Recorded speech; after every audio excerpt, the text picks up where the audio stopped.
People ask, what is Buffalo Golf and Social? Buffalo Golf and Social is anything you want it to be.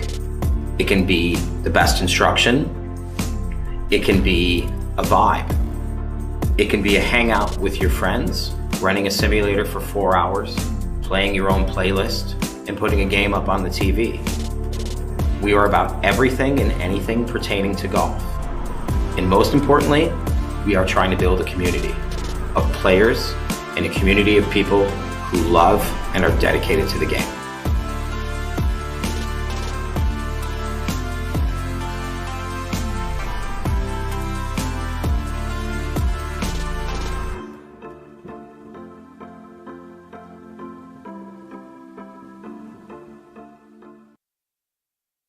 Bridges have connected people for centuries. When it comes to helping small businesses build bridges with the people they serve, there's a new gold standard. 412 Communications offers a uniquely comprehensive array of media solutions to help your brand establish and maintain strong, lasting connections with your clientele.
Live coverage of the UNYCHL and the Nickel City Hockey Network is presented by Buffalo Golf and Social, Buffalo's best destination for year-round practice and instruction.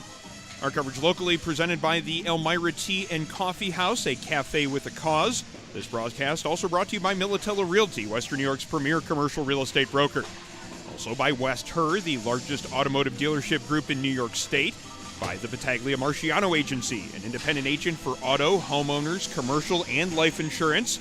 Also by the Hampton Inn Ithaca, the smart choice for your stay in the Finger Lakes. As well as by Envious Gameware, designers of high-end custom hockey uniforms, bags, and apparel. And by 412 Communications, the new gold standard in digital media solutions.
And welcome to First Arena in Elmira, New York, as we continue with Day 3 of the UNYCHL Invitational at Elmira.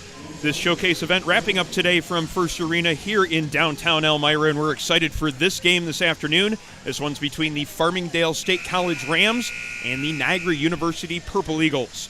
Hello, I'm Aaron Elpern alongside color commentator Sean McHugh as we get ready for puck drop. And both of these teams coming into this game looking to end their showcase weekend with a win in order to give their league a little bit of extra support this weekend in this showcase event between the UNYCHL and the Empire Conference. Absolutely, and NU and Farmingdale are two of the stronger teams in their respective conferences. NU coming in with a 9-1-2 record, and the Farmingdale State Rams coming in at 7-3-1.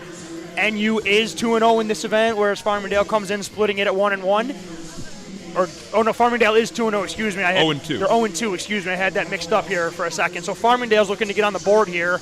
Yep, that's right. The Empire Conference only has 2 wins, and that's Ramapo that got their win just recently over Cornell. And then Fairfield got a win over Cornell again. So pretty much any Empire Conference that's not playing Cornell has not won yet. So Farmingdale gets one last shot to end that streak. Yeah, it's been 8-2 in favor of the UNYCHL so far in this showcase event. Niagara with 2 wins, Farmingdale with a couple of losses so far. This Farmingdale team came into this event shorthanded with a couple of their key players unable to make the trip because of injury. They had another one of their key players injured yesterday, Matthew Ferrari, late in that game. So a little bit of a short-staffed lineup here for the Farmingdale State Rams. And the rest of the roster will have to do everything they can to pick up their teammates. Meanwhile, on the other side of the rink, Sean, this is an extremely lethal attack from the Niagara University Purple Eagles. They come at you in waves with all 4 lines as well as the defense. Everybody on the ice is a threat to score, plus good goaltending. Yep. This is certainly a test here for the Farmingdale State Rams as we are underway here from Rink 2 of First Arena in Elmira. Thank you so much for joining our broadcast here on the Nickel City Hockey Network. Farmingdale with possession here early. Puck bounces through the legs of number 90, John McCann, and that allows Ethan Knopf for the Purple Eagles to dump it into the offensive zone. Valenti picking it up there and looking to move it up the boards for the Rams. One-on-one battle against that wall. Ethan Knopf making sure it stays down low in the offensive zone, getting some help from Logan Scanlon. Matthew Kroll, the third member of this line, also joins the fray, but it's going to be coming up ice with the puck, Kyler Rowe. Rowe looking for that cross-ice pass. He had a man there, Matthew Hawkins, but a little bit behind him. He was a little bit handcuffed and couldn't get a shot away. That shot then taken from the far point by Valenti. That one goes wide. As Farmingdale looks to counter and come right back into the offensive zone. McCann had yet to clear that zone, though, so that would have been an offsides if they would have continued with that play. Farmingdale making a change here, an opportunity to get it up ice quickly. Cam Moore, pass across to Thomason, save right in on goal. Thomason with that quickly developing opportunity there, but unable to get it past the Farmingdale netminder as the Rams get that puck cleared back into center ice, but it's going to be Cook picking it up right in front of us. Cook up to Briggs, who kicks it along into the offensive zone off the backboards and then picked up by the defenseman Christopher Guido. Guido looking for a pass, just slows it down and reverses course. Now up this near side, Tim Duffy with the puck on his stick. His pass a little bit too far for Buddington.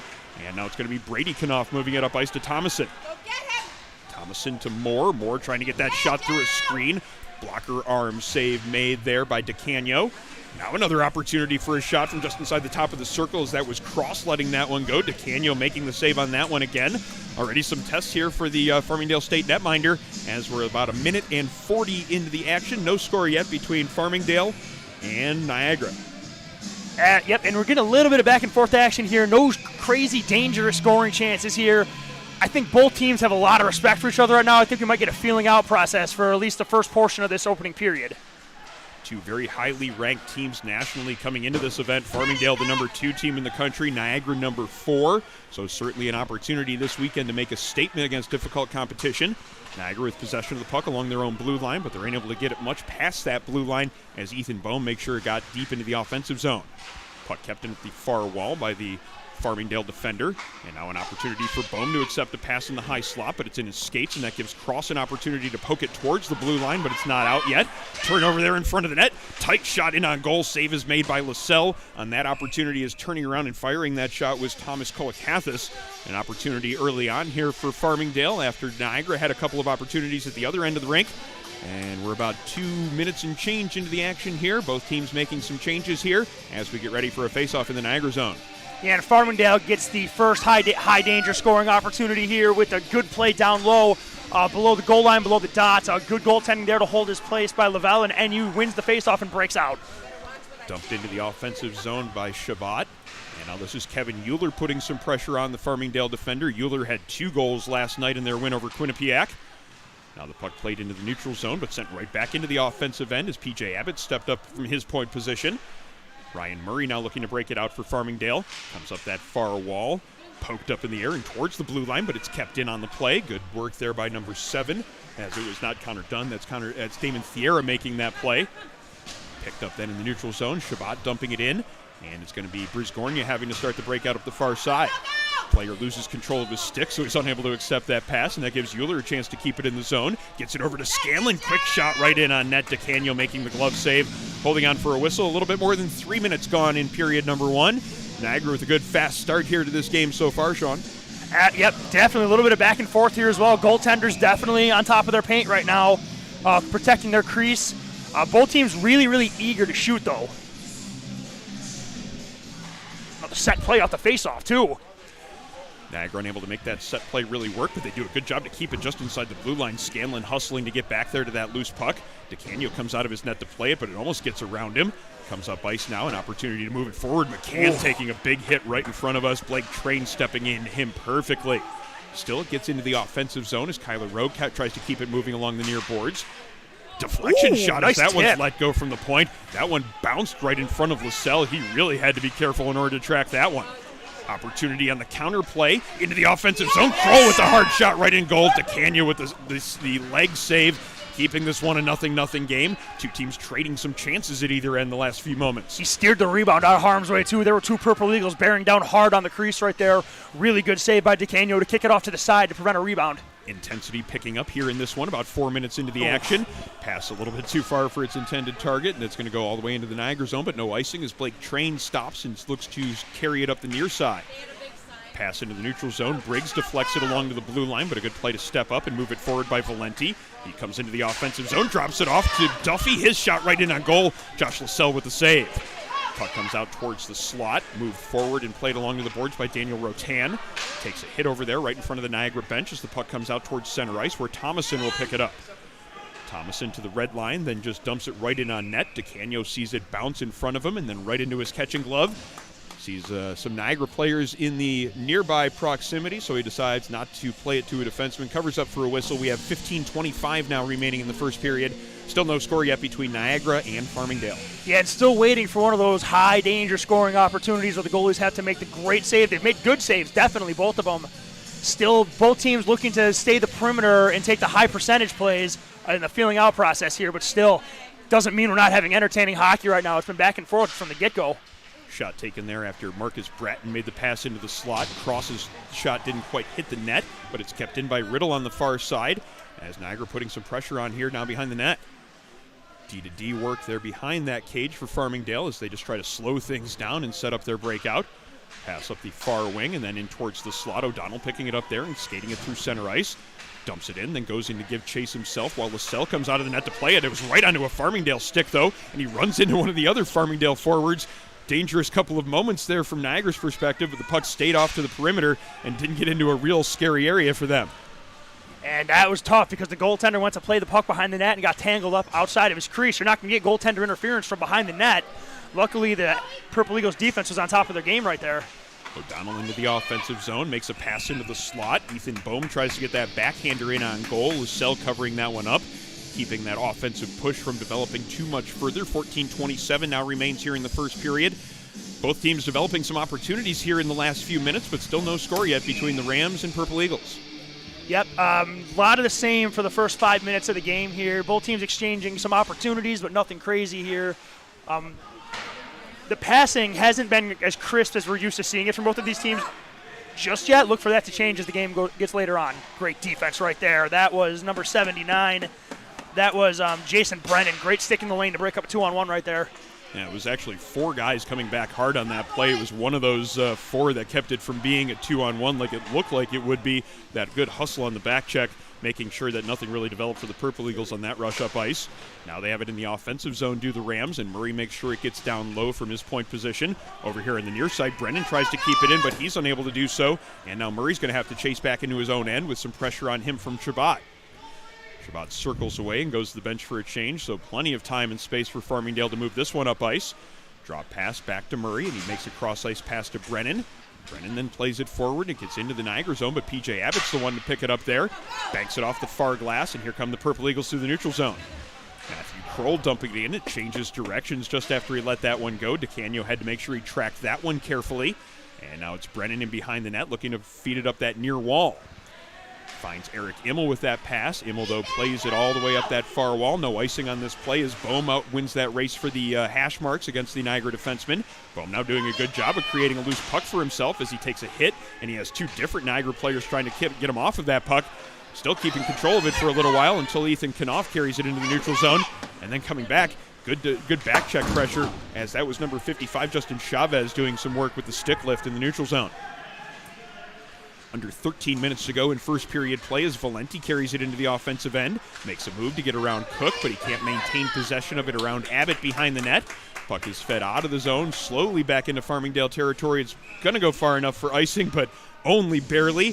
So the faceoff is going to come back down into Niagara territory with 12:36 remaining in the first period. And we're going to get another offensive zone faceoff here for Farmingdale, looking to establish a little more zone time here. They've been definitely eager to shoot the puck, that's for sure. They're definitely making sure the goaltender, Josh LaSalle, is on his game here. Look to get some more pressure to the net to force him to get moving sideways and maybe react to some redirected pucks here. Puck comes back into the neutral zone off the offensive zone draw for Farmingdale. They make sure it gets down deep into the offensive end very quickly. And heading back to start that breakout is Cook. Cook across to Abbott as the two of them hold on to it down there low in the offensive zone. Finally moving it into the neutral zone, but too far for Briggs, and it's back into the Farmingdale end as they look to carry it up ice and move it through the neutral zone. This is Valenti getting it away from two different Niagara players and getting it up ice. Shot in towards the slot. It hits a skate and then comes back to Cook, and he looks to bring it up ice with speed. Again. Valenti, though, in that passing lane, making sure that one didn't get past him to the Niagara player up ice. Valenti's attempt to carry it in. That one gets snuffed out by Brady Knopf, and he gets that pass up to Moore. Moore tries to dump it in right on goal, but it's high and off the glass behind the net. Quickly over there to pick it up, though, is Mandia. Back towards the point. Nice quick play by Cook there to make sure it stays in the offensive zone. But it's going to be Kyler Rowe picking it up for Farmingdale as he carries it in. Tries to get that pass into the slot to McCann, but it hits a skate and comes all the way back through the neutral zone. Guido picking it up in front of his bench with two different Niagara players on him. Finds Kyler Rowe with a good pass across ice, and now McCann into the offensive zone. Drop pass to Rowe, that doesn't connect, and then a big hit right to our right as the Niagara fans looking for a penalty on that one. None coming, however, as the puck comes back through the neutral zone to John McCann, and the reigning Empire Conference Player of the Month dumps it into the offensive zone.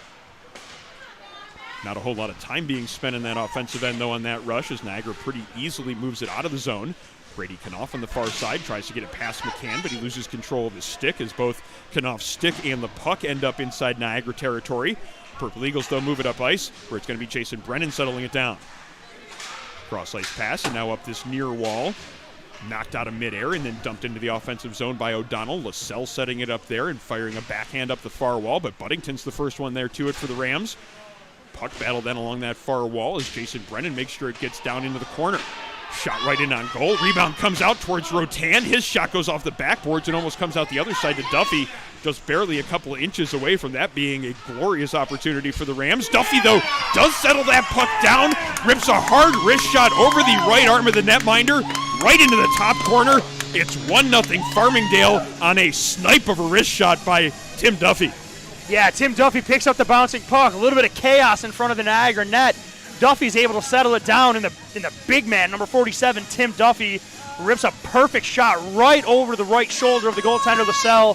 That's the start Farmingdale was looking for to get one on the board and maybe try to get a win in the column in the showcase. Off to a great start against this high-powered Purple Eagles team. And LaSalle looked like he never even saw that one. It was such a hard shot up over his shoulder. He looked kind of stunned afterwards. Wasn't really sure that he had been beaten with that shot, but that's exactly what happened as Tim Duffy excellent job there, scoring for the second game in a row for his Rams team and giving them the early 1-0 lead as we approach 10 minutes to go in period number 1. Niagara here in the offensive zone, but it's going to be Rotan picking it up and moving it up the right wing wall. Can't get it past the one defender just inside the blue line as Thierra made a good play to keep it in. Only briefly, though, is now Niagara has to go back and play some defense as Farmingdale looking to get some added pressure after their first goal of the game. Thierra going back there to pick it up for the Purple Eagles, but he's got Buddington on him. Buddington almost creating a loose puck there, but eventually it comes up to Euler. Kept in, though, just inside the blue line for a moment. And then we have a penalty being called here as we have a tripping call, I believe, being signaled. This was the back official that I didn't see have his arm up in the initial play.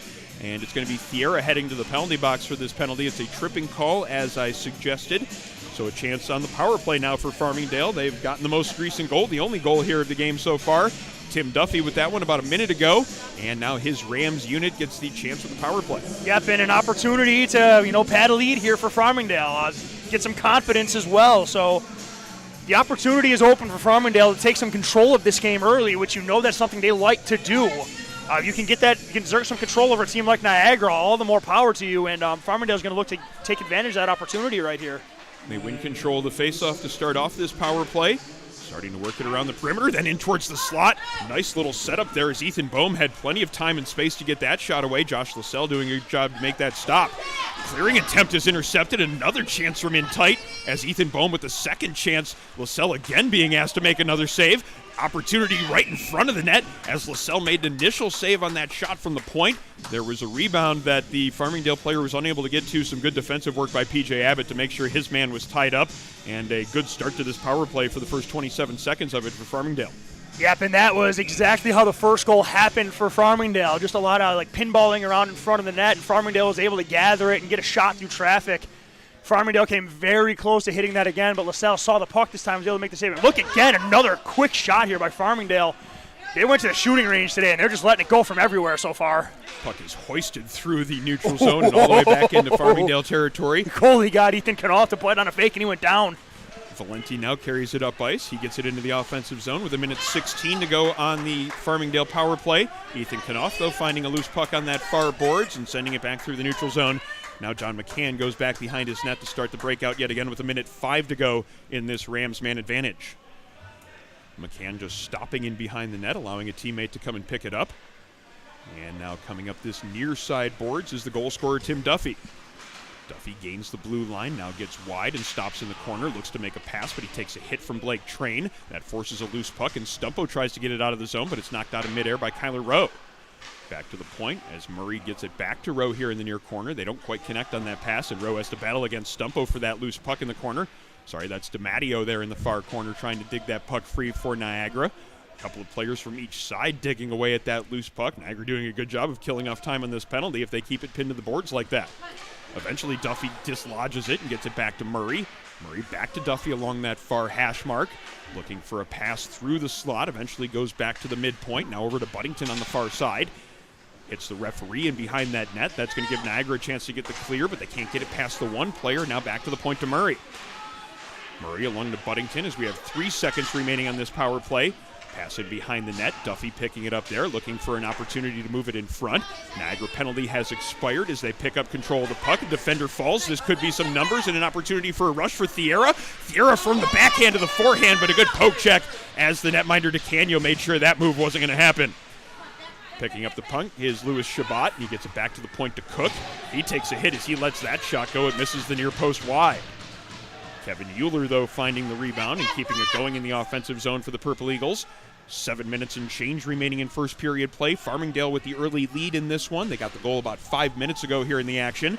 Puck is kept in here by Niagara at the blue line by the defenseman Cook, but it's going to be a Farmingdale player finding control of it. This could be a 2-on-1 developing here. Just unable to settle down that bouncing puck initially, but then he did manage to get that shot away. Bobby Lane, as it could have been a 2-on-1 if he would have gotten that first bounce properly.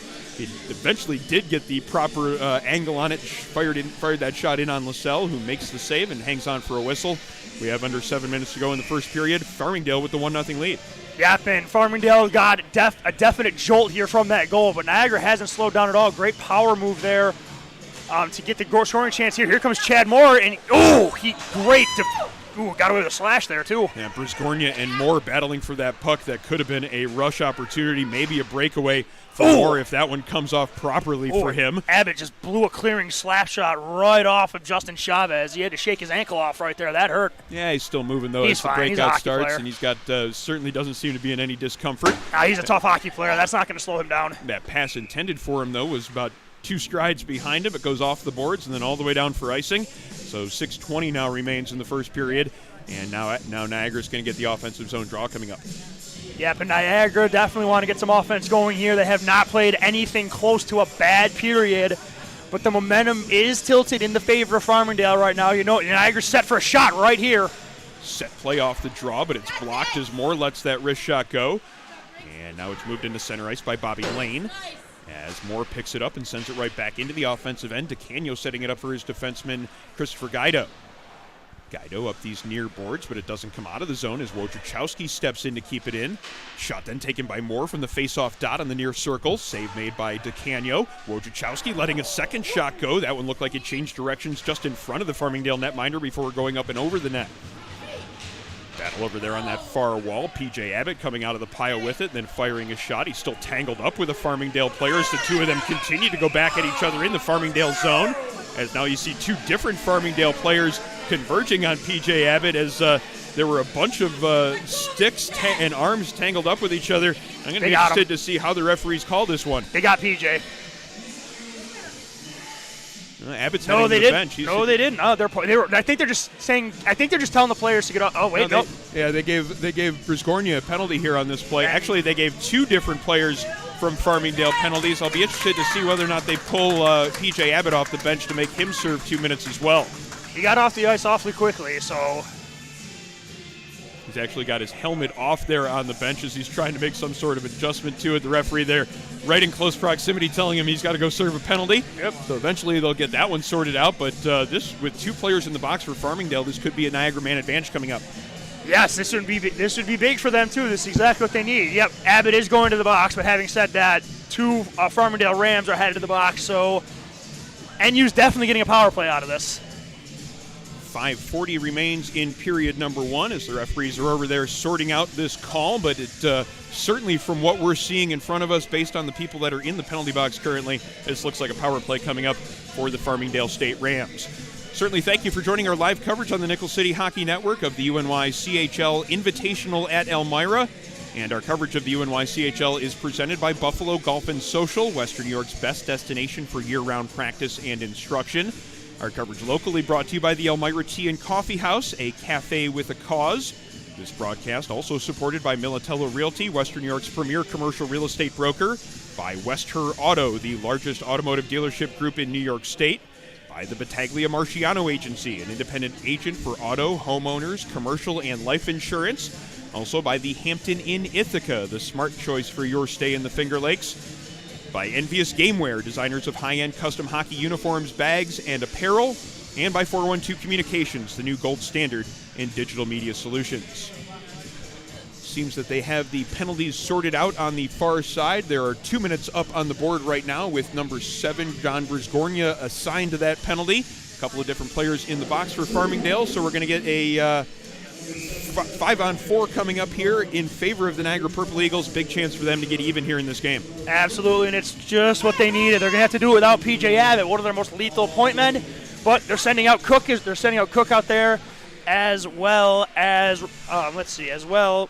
DiMatteo there on the far side. Honestly, you could probably put any one of the defensemen that they have on this roster, and that includes the guys that aren't in uniform today. They have a lot of weapons at their disposal when it comes to putting together a power play unit. 18 seconds gone in this power play, but Niagara still has it set up here in this offensive zone. Cook with the puck at the near point. Sauces a pass over to DiMatteo, and then back to Cook. Cross-ice pass right under the tape of Moore. He just had to take an extra second to dust that one off, and that's what kept him from getting a good shot on goal before DeCanio got over. Cook unable to maintain his balance just inside the zone, and the puck comes all the way back into the Niagara end with a minute 18 to go in the power play. This is DiMatteo carrying it out of his own zone, gets it up to Cook along the near wall, stopping just inside the blue line and allowing that power play formation to set up. DiMatteo letting the shot go. Pretty easy save, though, as the screen wasn't really there in front of the net. Jake Thomason was there in front of the net, but he really wasn't taking the eyes away from the goaltender. DeCanio really with no difficulty making that save. Nope, but again, you still got to get pucks to the net here if you are the Purple Eagles. And again, to the credit of DeCanio, he's making the saves he needs to make right now. Niagara shooting, but they really want to get into more high-danger scoring chances right now. But Farmingdale is doing a great job of keeping that part of the ice just completely roped off. Niagara making some changes and getting a fresh unit out there. I would call it the second power play unit, but it's probably more accurate to call it 1B because you can, again, put a formation together with anyone at your disposal on this roster, and it could be a number one type of power play, and they have it set up nicely here with Shabbat on the far side. Fans on a pass, but gets it back to Train along the blue line, barely keeping it in. Now across to Briggs here at the near point. Back over to Train. This time he's unable to maintain the blue line. He's got Kyler Rowe right on him, trying to force a turnover shorthanded. 28 seconds now remaining on this power play for Niagara as Briggs carries it in up the right wing. Circling the net, now looking for an option. Gets it back to the point to Shabbat. Shabbat and Briggs switch positions as that pass in towards the front of the net hits a Farmingdale skate, then comes right to DeCanio. Grabs it with the blocker hand and holds on for a whistle. Only 14 seconds now remaining in this penalty, as Farmingdale has done a good job of killing off the first minute 46 of their penalty kill. Yeah, outstanding job by Farmingdale, keeping everything to the outside and keeping the sight lines of the goaltender DeCanio perfectly clear. Outstanding job of killing this penalty so far. Still 15 seconds to go, but outstanding work here by the Rams on this first shot at killing the penalty. They play the puck towards the point there, but it is kept in on the play. Only briefly, though, as eventually Farmingdale gets it cleared to center ice as the penalty expires, and Farmingdale back to even strength. Still with a 1-0 lead here in this contest. Into the offensive zone. This is Thiera with it. Thiera goes to the backhand, feeds that pass out in front, but oh my, what a save by DeCanio as he does the splits and comes across hard to make the stop and to rob Niagara of a golden opportunity. Stays a 1-0 game on a brilliant save by the netminder Joseph DeCanio. Well, there's the first bit of robbery by a goaltender right there. That looked like it was labeled for the twine to get this thing tied. DeCanio over on his stomach, gets his glove up and knocks that puck down and keeps this a 1-0 Farmingdale Rams lead. Niagara wins possession of the faceoff, but they lose control of it as Farmingdale plays it through the neutral zone. Cook is the first one to it inside of his own blue line. Plays it up to Euler, who has to play it off of his skate. Is unable to maintain possession, then dumped in by Kolakathis for the Rams. Kolakathis now putting some pressure on Cook, but he gets away from it. Makes a pass up this near wall to Shabbat. Shabbat cross ice where he finds Thiera, who just stops inside the red line and dumps it in before going to the bench for a change. Jason Brennan avoiding some pressure there in his own zone, but his pass hits a skate, and that might create an opportunity for Euler in Niagara. Euler with the backhand pass behind the net, finds Shabbat, back out towards the slot to cross, but his shot hits a body on its way through. Does come in front of the net there briefly, as it was Euler standing in front of the net, almost had a great secondary opportunity. Puck just inside the Farmingdale blue line as Ethan Boehm tries to make sure it gets out of the zone, unable to do so, so Jason Brennan's going to have to chase it down behind his own net. Both teams finishing up a change here as Farmingdale looks to start their breakout up this near side. Brennan catching a pass and now giving it along to a teammate, and then it gets up ice. Attempt to redirect it into the offensive zone, but that's stopped. Eventually it gets played into the offensive zone, but Blake Train quickly to it there. Gets it up ice to Bratton. Bratton to Riddle along the blue line. Puck is taken off of his stick, however. Bratton, though, finding control of it yet again before Duffy plays it back to the Niagara blue line. Under 2 minutes to play here in the first period. It is Farmingdale leading this one by a 1-0 score. The goal scorer is Tim Duffy. And now they're looking to move it up ice as Buddington catches a pass here at the center ice dot. Dumps it into the offensive zone. Sean O'Donnell looking to go put some pressure on Abbott, but a nice little sidestep move to get away from that. And then feed a pass up this near boards. Riddle getting it out of the zone, but a good play by the defenseman Kravitz to make sure it only gets to the face-off dot just on this side of the blue line. Now Kravitz looking to pinch in again, but he gives Riddle a bump, and that allows the puck to just come all the way back into the Farmingdale zone. Valenti looking to get it up ice quickly yet again. We've seen a lot of that defenseman this weekend, number 14. Been doing some excellent work, both offensively and in his own zone. Yeah, but Niagara still, they're down one, and they're trying to get a push late in this period here. Farmingdale doing a great job again playing defense, and they're getting the saves when they do need them from their goaltender. And now Farmingdale is going to get an offensive zone faceoff. Maybe try and make a push here and, get a little bit of a cushion going into the second period. Niagara, though, winning that faceoff, looking to get that set play right off of the draw. They get the pass into the neutral zone, but Thomason unable to get to it. First one there is John Brzgornia. Ooh, that was nice. Play by Moore to knock that one out of the air, and that creates an opportunity to get it up ice. Shot is taken by Thomason. Good work on the defensive end, though, as the shot block was made by Brzgornia. Farmingdale trying to move that one out of the zone, kept in along the blue line by P.J. Abbott. Now it's Cam Moore getting to it over on the far side, and he cycles it down low with 44 seconds remaining in the period. Puck up the far wall. Hawkins unable to get it up ice further than about the boards in front of the bench of Farmingdale. Now they have to head back into their own zone before regrouping and starting up ice again. Good play by Kroll to get in the way of that passing lane. Know your teammates are with you, man. Tries to get that shot through a screen. He had a couple of passing options there, but still tried to take the shot. Didn't get in on goal, and now Farmingdale has possession with McCann. McCann again with the puck behind his own net as he looks to feed it up that far wall. Brzgornia now having to do some work here on the near side, but this is where all the Niagara players are. This one might be an icing call coming up. Yes, it will be, as 7 seconds now remaining here in this period. Niagara's going to get at least one more opportunity to try to draw even before intermission. Absolutely. They're going to try and at least get a shot here in a high-danger scoring chance.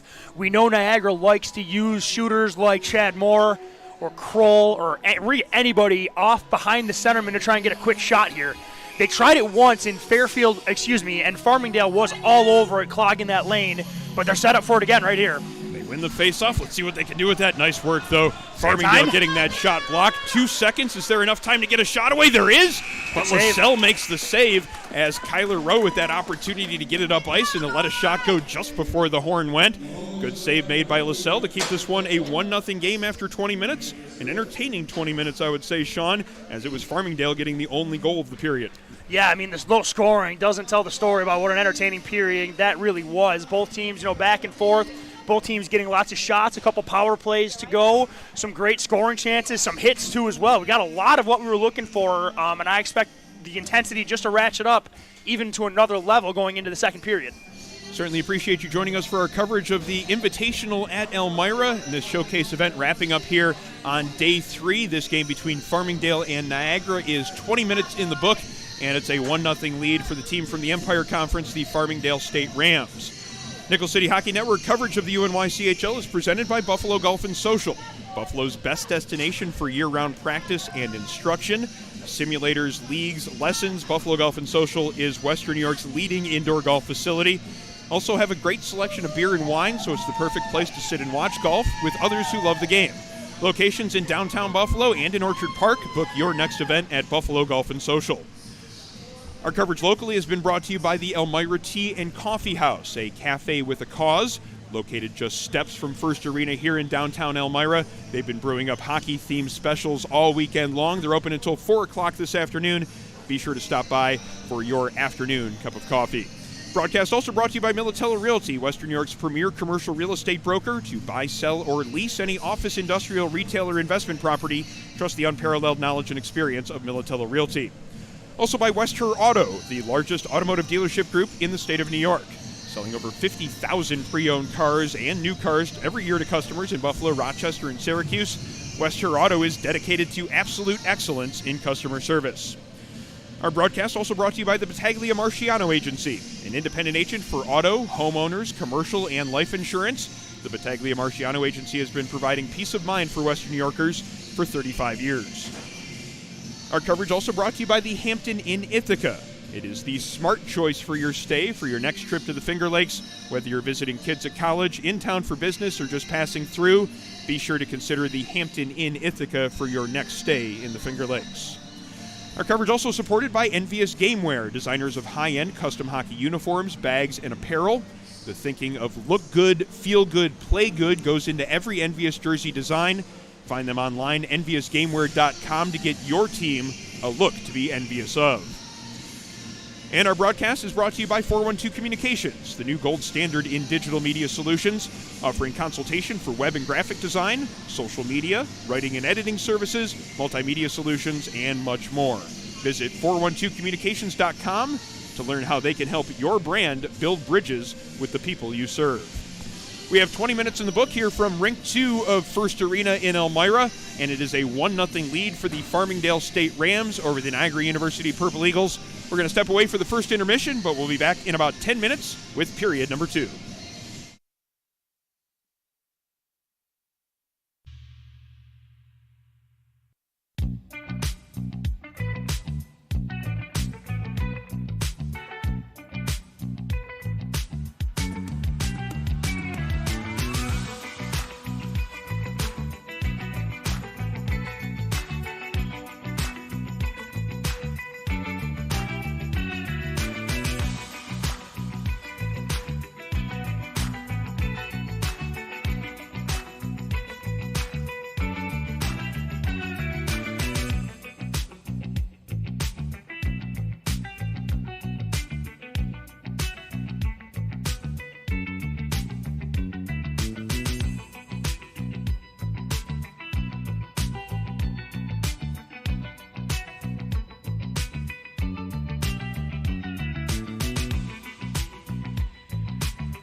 I created Buffalo Golf and Social for one reason: to create a space that's different and unique from any other golf facility you've ever been to. It's a place to learn, and it's a place to enjoy. You ready?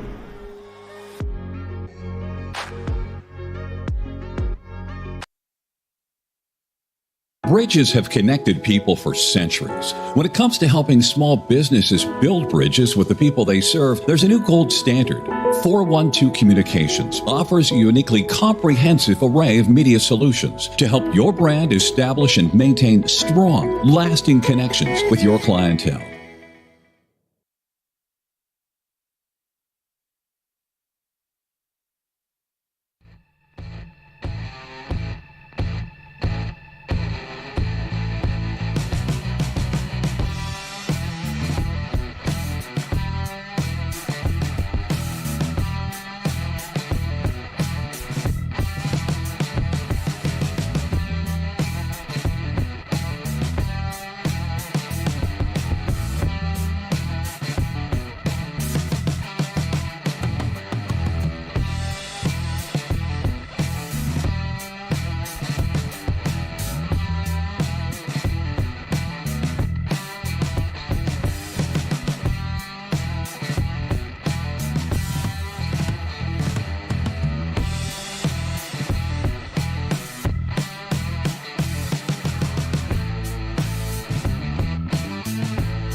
welcome back to First Arena in Elmira, New York, as we get set for second period action between the Farmingdale State Rams and the Niagara University Purple Eagles. Thank you for joining our coverage here on the Nickel City Hockey Network of the Invitational at Elmira. This showcase event between the Empire Conference and the UNYCHL is in its final day of play, and this is our last game here on Rink 2. After 20 minutes of play, it is Farmingdale leading this one by a 1-0 score as they look to pick up their first win of the showcase weekend. Hello, my name is Aaron Elper, and happy to be bringing you the call of this afternoon's game alongside color commentator Sean McHugh, camera operator Jeff Jazarowski. And Sean, this was a first period in which both teams played fairly good hockey, and it was the team in white taking advantage of their chances. Absolutely, and the thing is, both goaltenders played outstanding. However, the goaltender for Farmingdale, number 33, DeCanio, made the absolutely ridiculous save that kept it at 0, whereas the goal that got by LaSalle, not a single person on earth is going to blame him for it in any capacity. Bouncing puck was then picked up by the forward Tim Duffy, and a really good shot over his shoulder for the 1-0 game. I mean, it was a great hockey game, chances back and forth, a lot of physical play, a lot of great defense and saves as well. I expect just more of the same going forward in the second period. So we're about set here for second period play between Niagara and Farmingdale, as we maybe have just a touch of a delay to start things off here as they let the ice surface get set. It's a problem they've had all weekend, and it's weird because this rink is cold. So how does the one thing in this rink that doesn't freeze being water? Well, it's one of those things that we've definitely been noticing is the temperature here in this arena is Winter Classic-y, but with a roof. Yeah, it's basically we're outside essentially. We're protected from wind, which granted, I am not going to take that for granted. If there was wind on this cold rink, that would be interesting. All right, we're set to go here for the second period. It's a 1-0 lead for Farmingdale. As we start off second period play, 5-on-5. Rams with possession of the puck, moving it up ice. McCann gets it up ice to Hawkins. Hawkins deflects it into the offensive zone, and LaSalle is the first one to it. Gets it up to Euler here on the near wall, but they're unable to get it out of the zone, as Valenti doing a good job to make sure it stays in the offensive end. DiMatteo trying to get that puck up ice, though, and again, it's kept in by Valenti, but he falls and loses possession of it as maybe the wet ice caused some difficulty. Kevin Euler with a chance to carry it into the offensive zone. Tried the toe drag move, but basically made the move into the defenseman instead of taking that shooting lane that he had given to him. Yeah, the defenseman Jacob Kravitz was ready for an inside move. I don't know if it was specifically a toe drag, but honestly, you just want to see maybe Kevin Euler just take that shot there because he's got a ridiculous shot, and he would have had to beat a good goaltender for sure, but the defenseman on that play was absolutely ready for a move right there and was not about to be fooled. So we're 31 seconds into the period, and an offensive zone faceoff coming up for the Niagara Purple Eagles. Zach Briggs on for the draw against John McCann. McCann winning that faceoff to Brennan. Brennan has two men on him behind the net, though, as he looks to get it out of the zone. Cam Moore creating a turnover there, and then it eventually comes up the far wall to Kyler Rowe. Rowe sidestepping one man, giving himself some room here in the neutral zone. Tries to just float it into the offensive zone. His first one to it there, beating Brady Knopf to the puck. Puck comes out towards the point. Kept in by Guido, but this is going to be a 2-on-2 situation setting up. Ooh, Moore got in behind the defenseman. Almost had a brilliant opportunity there in tight. Just a stride away from him was that pass. Niagara keeping it going here in the offensive zone. That came in right out in front, right onto DeCanio. He made the stick save. Now it goes to the point where it's deflected just wide. Minute 15 into the period as Niagara keeping it in the offensive zone. Good play by Thomason to create a turnover. Farmingdale, though, evading that offensive pressure in the offensive zone as they get it up ice, but now Guido has to go back for it to look to start the breakout. Niagara looking to finish up a change here, so some time for McCann to carry it up ice. Drops that back to his defenseman, but that pass is then right in between two different Farmingdale players, and that one's going to go for icing on that play, so a little bit of a uneven start to the second period so far. About a minute 40 into it, and both teams having a difficulty just getting things settled down so far. That seems to be the theme of the beginning of periods in the second and third. Just the ice is, it doesn't dry right away, so handling's just a little suspect. I'll give that a few more minutes of play time before the ice is back to normal, and I think we'll see the crisp passing of these teams completed, but also there is great defense being played as well, so definitely want to give respect for being in the lane. Face off to the left of DeCanio. Won by the Farmingdale center, and now Brennan has a chance to move it up the far wall to the goal scorer, Tim Duffy. Kept in, though, as Ethan Knopf does a good play to make sure it stays in the offensive zone for a moment. Matthew Kroll sidestepping a man in the neutral zone, gets that one to Knopf. His shot goes high and wide as it's deflected by Brennan after he let it go. John McCann picking it up and getting that one up ice. His pass is knocked away, though, as Wojciechowski keeps Tim Duffy from picking up that pass in the neutral zone. McCann taking a hit there. Wojciechowski gets that puck up ice. Now this is Matthew Kroll getting it into the offensive zone.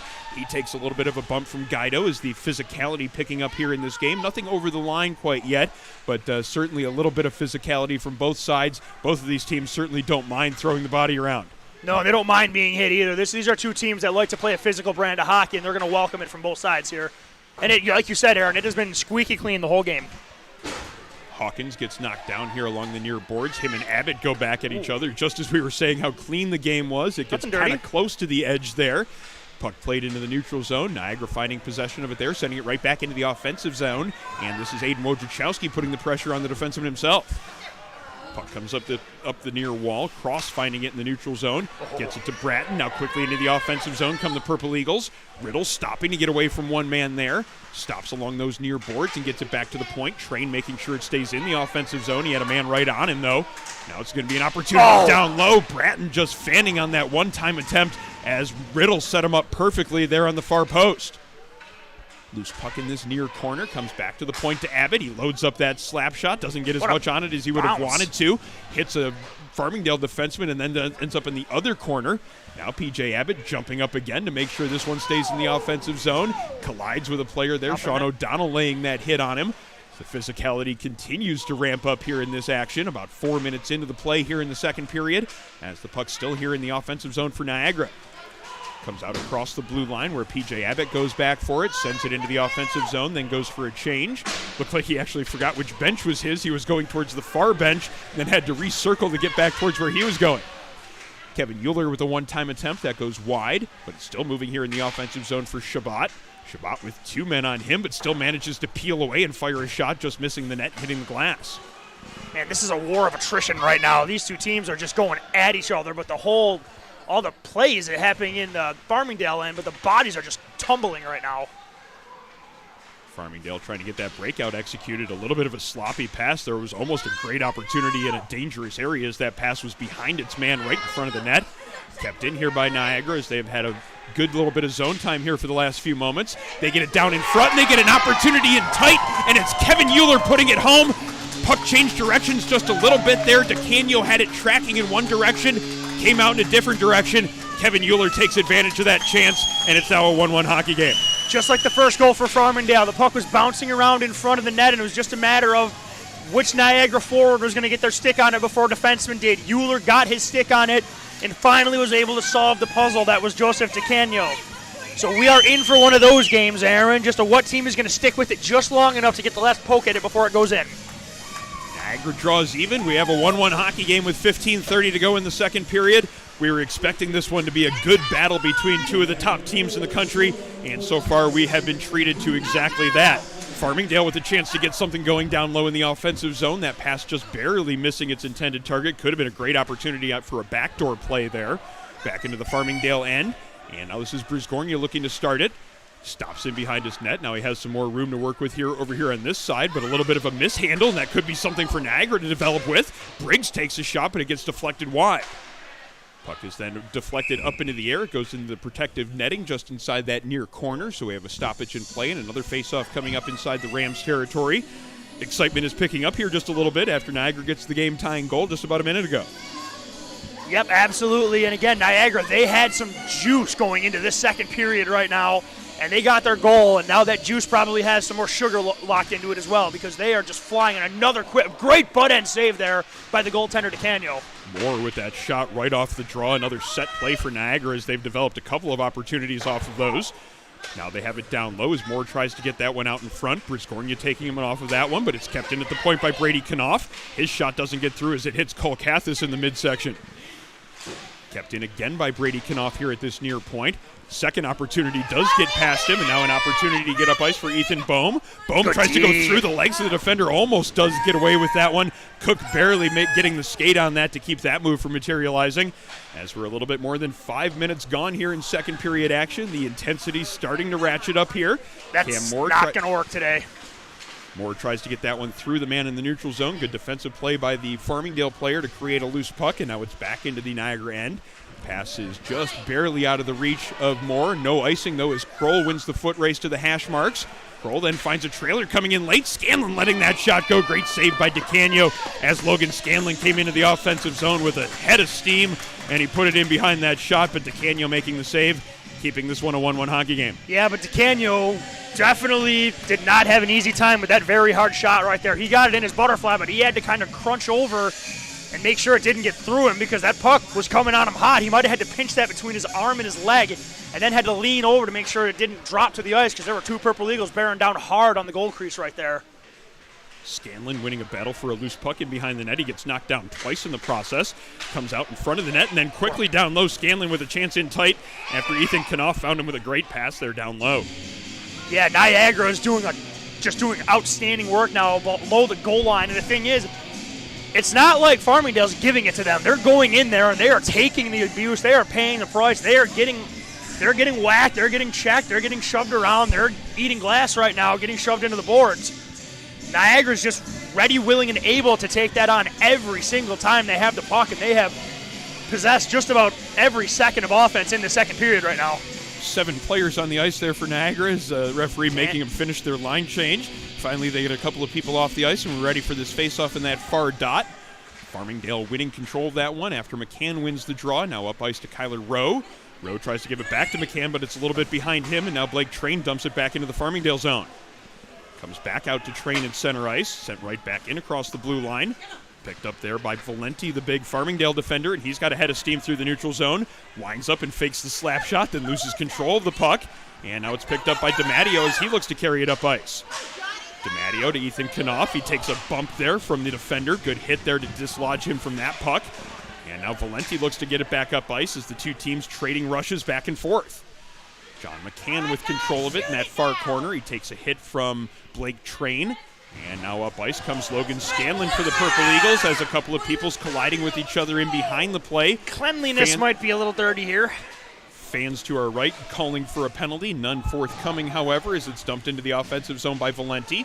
First one to it is a Farmingdale player, and this might give him an opportunity to set something up here in the offensive zone.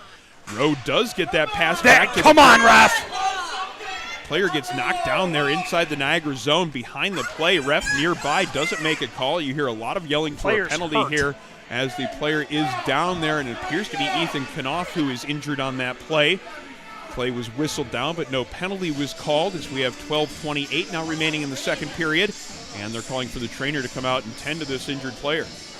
Well, this is what we wanted to avoid right here, but it seems to have happened right here. Ethan Knopf got hit high behind the play. I'm absolutely mind-blown as to how there was no penalty on that, Aaron.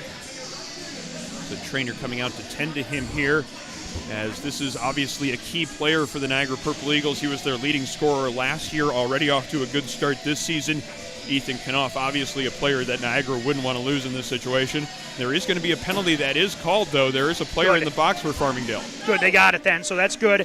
And again, I am not going to sit here and say there was any malicious intent there at all. This is a very hard-fought game, but you have to protect the players. And this, when a player gets hit up high like that, the call has to be made, and this was the right call. It just took a little bit of time to come together, and I'm not sure exactly who decided to make that call in the end. There is a player in the box, not exactly sure what the penalty that's being doled out here is, though, as there is a discussion going on with a couple of the captains and all 4 members of the officiating crew. Meanwhile, Ethan Knopf still down in the Niagara zone. He's gotten up to his knees now, still being tended to by the trainer.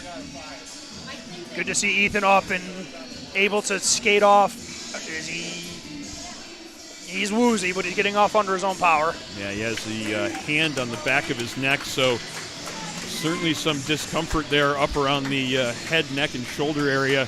Obviously, we hope he gets back into this game as soon as he possibly can, because he is one of the more dangerous players and skilled players in this Niagara lineup. Now we're trying to determine exactly what sort of penalty call we're going to get here, and it looks like we're going to have a player. Got tossed. Yeah, it looks like it's going to be number 92, Matthew Hawkins, getting kicked out of this game. I mean, that's a tough pill to swallow. I completely understand that, but when there's contact to the head, they're going to get you every time, unfortunately. That's a USA hockey rule. Why are you getting kicked out? I don't know. That's a fucking bitch. So a 5-minute major given to Hawkins here, and clearly not happy about it. He does not agree with that. Expressing his displeasure behind our position. He's here a in the hockey stands. player. He's a hockey player. That's expected. Now you get a little bit of a conversation going on here between the officials and the Niagara bench. It appears that they have everything sorted out as the fourth penalty killer coming on here for Farmingdale. We're ready for the 5-on-4 to get started here. And this is going to be a big opportunity for Niagara. They've recently tied this game up here in the last 5 minutes or so, and now they get a 5-minute power play after the major penalty is taken by Matthew Hawkins. Yeah, this is a big moment in the game here for both teams. If Farmingdale can kill this off, that's going to be a massive momentum shift for them. And then looking on the Purple Eagle side of the ice, they've got a chance to do some serious damage, and they've been held off the score sheet minus the one shot here, so maybe they can bust something open here. Fiera dumps it into the offensive zone after Farmingdale got the initial clear off the first faceoff on this power play. Settled down on the far side by Damon Fiera. Drops a pass off to Shabbat. Now he's looking for something there just inside the hash marks. Gets it up to Moore up top. Good hard snapshot and a great save by DeCanio with the blocker. Back to the point, DiMatteo gets it across to Shabbat. Now across ice to Maury. Again lets that hard snapshot go. I'm not sure if DeCanio got a piece of that one. Ends up hitting off the back glass and then coming back through the neutral zone. Moore again has control of it just inside the blue line. Stopping around the top of the circle, but he loses control of that one. Now an opportunity for Farmingdale to clear, but Moore getting in the way again, making sure his team keeps possession. Fiera gets it down low. That's Thomason along the goal line. Back up towards the point, and now DiMatteo has control of it there. He lets that shot go through a screen. Looked like it got a little bit of piece of Thomason as he cut in front of the net. Didn't get in on goal, though, after that redirection, just barely missing the net high. First minute 15 gone in this major penalty as Niagara keeps it going here in this offensive zone. Shabbat back to the point to DiMatteo. DiMatteo walking the blue line, then feeding a pass across to Moore. 3:33 remaining in the major power play as the shot is taken from the midpoint with the screen set up in front. DiMatteo let it go. I don't think DeCanio saw it for one moment until it was past him. It's a 2-1 hockey game with the power play goal for Niagara. Yeah, great job by the point man, DiMatteo, catching the point right by the blue line, straddles it and waits for his lane. Takes a low knee-high wrist shot. The puck definitely changed direction in front of the goaltender, DeCanio. He was right where it needed to be. I'm not sure if it caught a defenseman or a shin pad, but regardless, the puck went in the back of the net, and Niagara still has 3.5 minutes on the major penalty, so they are not done yet. They're going to go straight back to work here. They get a fresh unit out for the next portion of this power play, and as we were talking about on their last man advantage, there's really no shortage of talent to choose from when you put together a power play unit. No, and I also want to point out that Edwin Diaz's walkout song is a banger of a goal song, so I'm all for that. Shot in on goal on the backhand there as it was Euler looking for his second of the period. Save is made by DeCanio as this power play is going to put a whole lot of pressure on Farmingdale for the next 3:13. 100%, because and the thing is, if you're Niagara, they're not thinking at 3. They might not be thinking about 4. They might try to blow this thing open now so they can play with the margin for error, because when a team that makes so few mistakes as Niagara does gets a margin for error, they become almost impossible to beat. Briggs with the puck here on the near point, gets it to Brady Knopf, and now they get this umbrella power play set up. Brady Knopf at the midpoint, over to Briggs. He's got a shooting lane. He takes it and just rips that hard snapshot. DeCanio, though, had a very good look at it, made the glove save, and he held on for a whistle. Now under 3 minutes to go in the major penalty. And that was a really nice save. A really good work in front there by the Binghamton defenseman. I'm not sure who it was from my position. I couldn't see the name. Based on the height, I'm going to say it's number 79, Brennan, but he cleared the lane right there for the goaltender. That's going to be huge. Here's the battle again. Briggs walking in and letting the shot go. He gets it up under the bar. Bar and in. Zach Briggs with the power play goal. It's now 3-1 on an absolutely perfectly placed shot. Lock and load and let her rip there, Briggs. What a shot by the Niagara captain. Gets the puck right on the right side dot. Farmingdale defenseman is doing his job clearing the way. The goaltender has a perfect look at it, but I'm not going to criticize him for that, because when you put a perfect shot behind a puck like that, I don't care if you're Joseph DeCanio. I don't care if you're Dominic Hasek. You're not saving that shot. That was perfect. The Fort Erie, Ontario native with the snapshot that clearly is going to maybe give DeCanio some nightmares. That was a perfectly placed shot, bar and in. It's now a 3-1 hockey game, and oh, by the way, there's still plenty of time left on the power play here. 2:52 remaining on this major penalty, as clearly this is a moment in the game in which Niagara is taking advantage of what they've been given. Yep, and like you said, Aaron, they're not even halfway through the power play, and they've just snatched this right now. And again, 2 goals that you can't blame the goaltender on. Niagara just executed the power play to perfection right there. Farmingdale's going to have to really dig here because they're up against it now. Yeah, this is one of those moments of adversity within a game.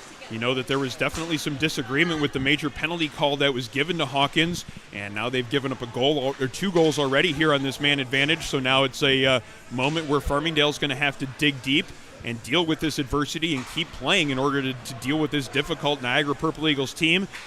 Worrying about whether or not they got the proper call made against them isn't going to do them a whole lot of good at this point. Again, this Niagara power play continuing to get things set up around the perimeter. The dangerous Cam Moore with the puck in the corner.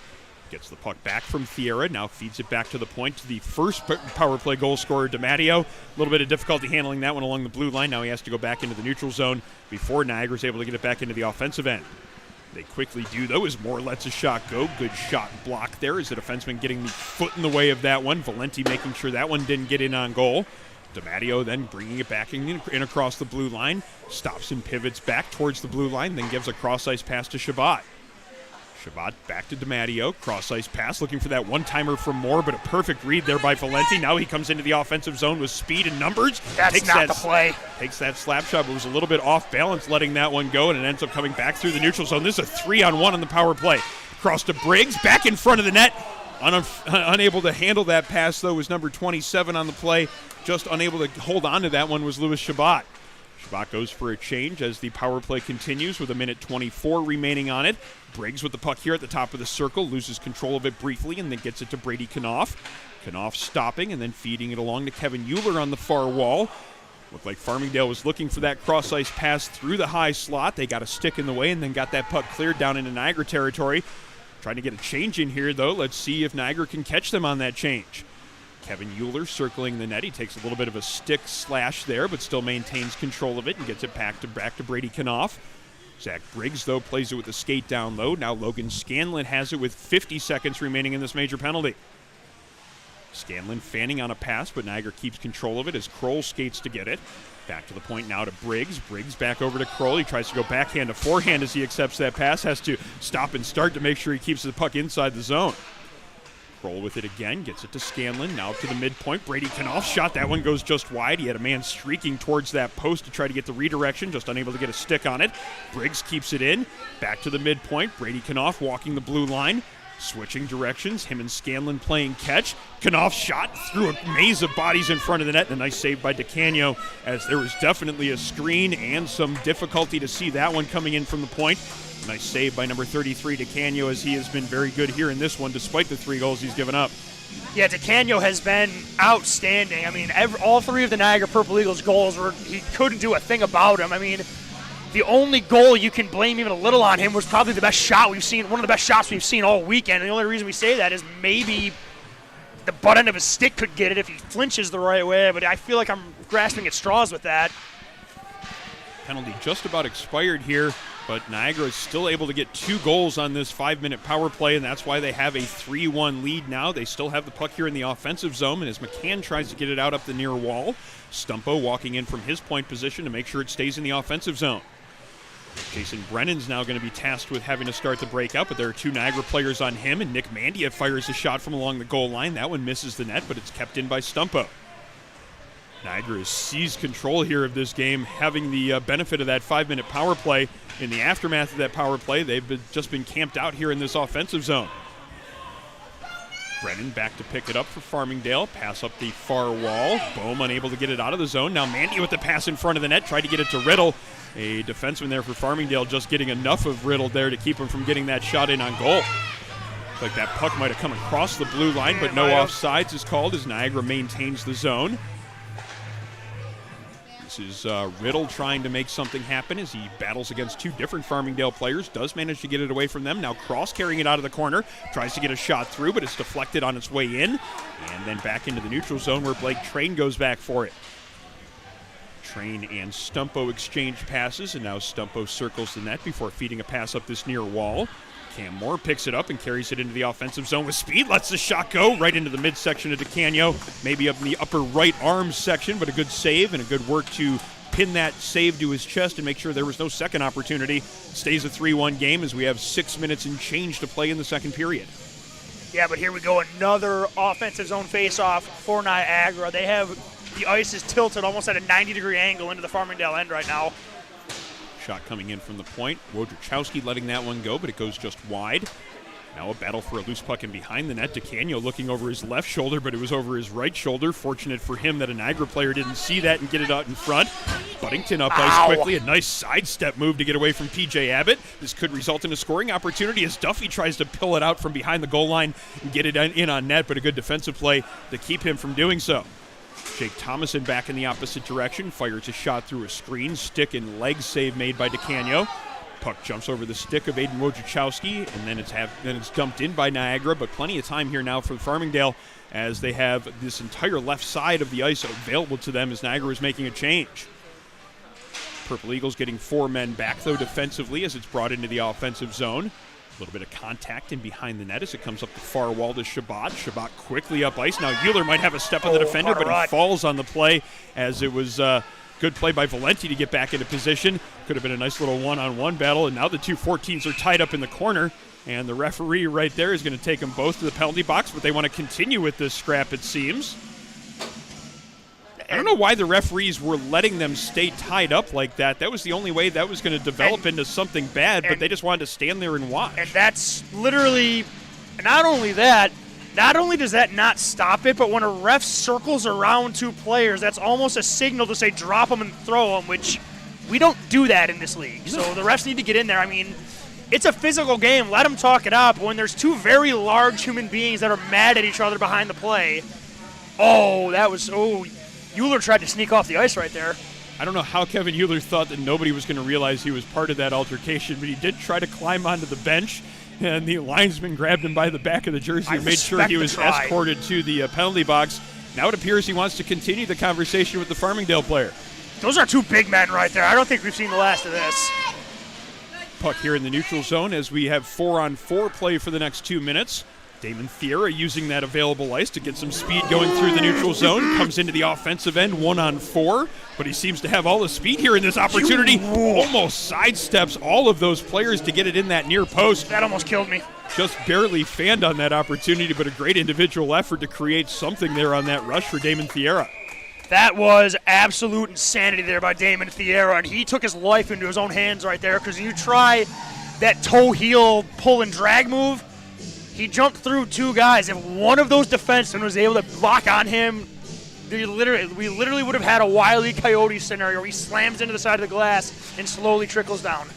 But he pulled the move off, and it looked incredible when he did it. Scrambled face-off, eventually taken away by Niagara. Now Cook has it on the far side. Pass across the blue line to Brady Knopf. Now down low to Scanlon with a great opportunity in tight. It doesn't go in the first time, but the rebound does. Marcus Bratton put it home. Looked like Scanlon had gotten that first one past the netminder, but it hit the crossbar and dropped down right in the crease. Easy tap in for Marcus Bratton. Now a 4-1 hockey game. Yeah, Scanlon got it. Scanlon got there with relatively no difficulty. And the thing is, I reacted because I thought he put it under the bar, because that would have been pretty if he did. But even though it stayed out there, right there was a Purple Eagle to tap it in, and Niagara gets a 4-1 lead late in the second period. So Niagara is right on the cusp of blowing this thing open. Farmingdale had the first goal of the game, but 4 unanswered here for Niagara, and it's a 4-1 lead for the Purple Eagles here in the second period. They had the benefit of a 5-minute power play. They got 2 goals in that one. They had one before it, and then the one just a moment ago by Marcus Bratton, who has the puck on the far side. Bratton just dumps it in deep in the offensive zone, then goes for a change. As a little bit of sloppy passing from Farmingdale allows DiMatteo to bring it in again to the offensive zone. He's trying to add on to the goal that he had earlier on in this period. Got the shot right in on DeCanio, but DeCanio making the save and keeping this one a 4-1 game. Still 4-on-4 play as we continue here with the faceoff in the Farmingdale zone. 47 seconds remaining in 4-on-4. And I feel like there's just a gorge of ruts cut into that faceoff dodge. I feel like that's the 15th faceoff we've had on this circle here. right there. Farmingdale's able to win it. But again, Niagara's got 3 forwards down on the forecheck, and honestly, all Farmingdale's do, wait, this might work. Comes in on the netminder, Lascelles. He's quick out of his net to make sure that the Farmingdale player didn't get to that one. DiMatteo now up ice, brings it into the offensive zone, trying to square off against Brennan, gets that backhander away, but it misses the net wide. Moore, though, finding control of it here on the near wall, lets that snapshot go as he gets away from one Farmingdale defender. Good save by DeCanio, as maybe the ice is continuing to be tilted toward that Farmingdale goal here in the second period. It's been a difficult period for them. Obviously, the 5-minute major was an issue that they had to deal with, and now Niagara has a lot of momentum in this game. Be interested to see how Farmingdale goes about stemming that momentum. I don't know what they're going to do right now. They need to get out of this period either with the score at 4-1 or try to get one on the board to get some momentum right now, because this second period's been all Niagara. Here comes the 1-2-2 now. Nope, never mind. It's 4-on-4. So it was a never that mind. math didn't work out for my mind. Like I said before, I did not go to Bonaventure to study math. Eric Immel carrying it into the offensive zone for Farmingdale. He hacks at the player. Lucky Again. he didn't get a slashing call there. There was an official nearby. No call made as Cam Moore brings it into the offensive end. His pass is intercepted. Good play by Chavez to get into that passing lane. Pass then comes back through the crease as DeCanio does the splits, but fortunately for him, there was no Niagara player on that far post. Back along the Niagara blue line now. Pass up ice from Abbott to Moore. Moore sidesteps a man, gets it to Briggs, and Briggs rips a hard wrist shot, just barely missing that top corner. Abbott's shot from the point right in on goal. DeCanio with the save. Rebound opportunity is there. Now everybody's looking for that one. Apparently DeCanio had it under him. Eventually gets that whistle, and the faceoff will be coming up in the dot to his right when we get restarted with 2:27 to play in the second period. And I think you're right, Sean. I think Farmingdale just wants to get out of this period without any more damage. Farmingdale is frustrated right now, and who wouldn't be after this period? But the problem is when you got a team like Niagara that can hit you from every direction, if you start to play frustrated, things are gonna get way worse before they get a little better for you. So Farmingdale's gotta certainly don't stop playing physical. Don't ever do that, but they really need to make sure that they're taking care of their assignments before going for the big hit. Farmingdale plays the puck into the neutral zone. Niagara sending it right back into their end. Now Brennan trying to start it up the far wall. Gets it to Kolakathis, and now he has to regroup inside of his own blue line before the pass is made up this near side. Now Bobby Lane tipping it into the offensive zone. Can't get it deep in the offensive zone, though, and now an opportunity for Shabbat to move it up ice for the Purple Eagles. That name must mean you have sick hands in passing, because I know of another Shabbat that makes passes just like that at a pretty high level of hockey. Not personally, I've seen him, though. Brady Kanoff carries the puck up the right wing wall, dumps it in on the backhand. Going back there for it is Brennan, but it might be Shabbat to it first. Good little bit of work with that long reach by Jason Brennan to make sure Shabbat couldn't get to it. And now Brennan dumps it into the offensive zone himself, but Farmingdale having a little bit of difficulty getting those dump-ins all the way deep into the offensive zone. Now it's an odd man rush. Mandy into the offensive zone. 5-hole, and he scores, sneaking it through DeCanio. It's now 5-1 Niagara as Nicholas Mandia gets the 5th goal of the game. And again, it's a play in transition where Farmingdale isn't able to get back and defend their own net, and Niagara takes advantage of the numbers.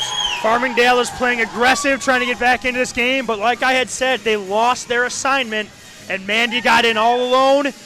And like I say all the time, I got a buddy that goes out of his way to do that move, or at least he did back when we played. He thinks it breaks goaltenders. Well, 5th of a period through a 5-hole, goaltenders never like getting beat that way, so we need to see how Farmingdale can respond, but they have not responded well to really anything in this period so far, unfortunately. It's a 5-1 lead now for Niagara. They have all 5 of their goals here in this second period. They came into the period trailing by 1, but it has been just an offensive explosion here so far this period. Now looking to add to it, but Mandia taking a big hit along the blue line. They're going to call a penalty on that, though, as Valenti is called for an interference call.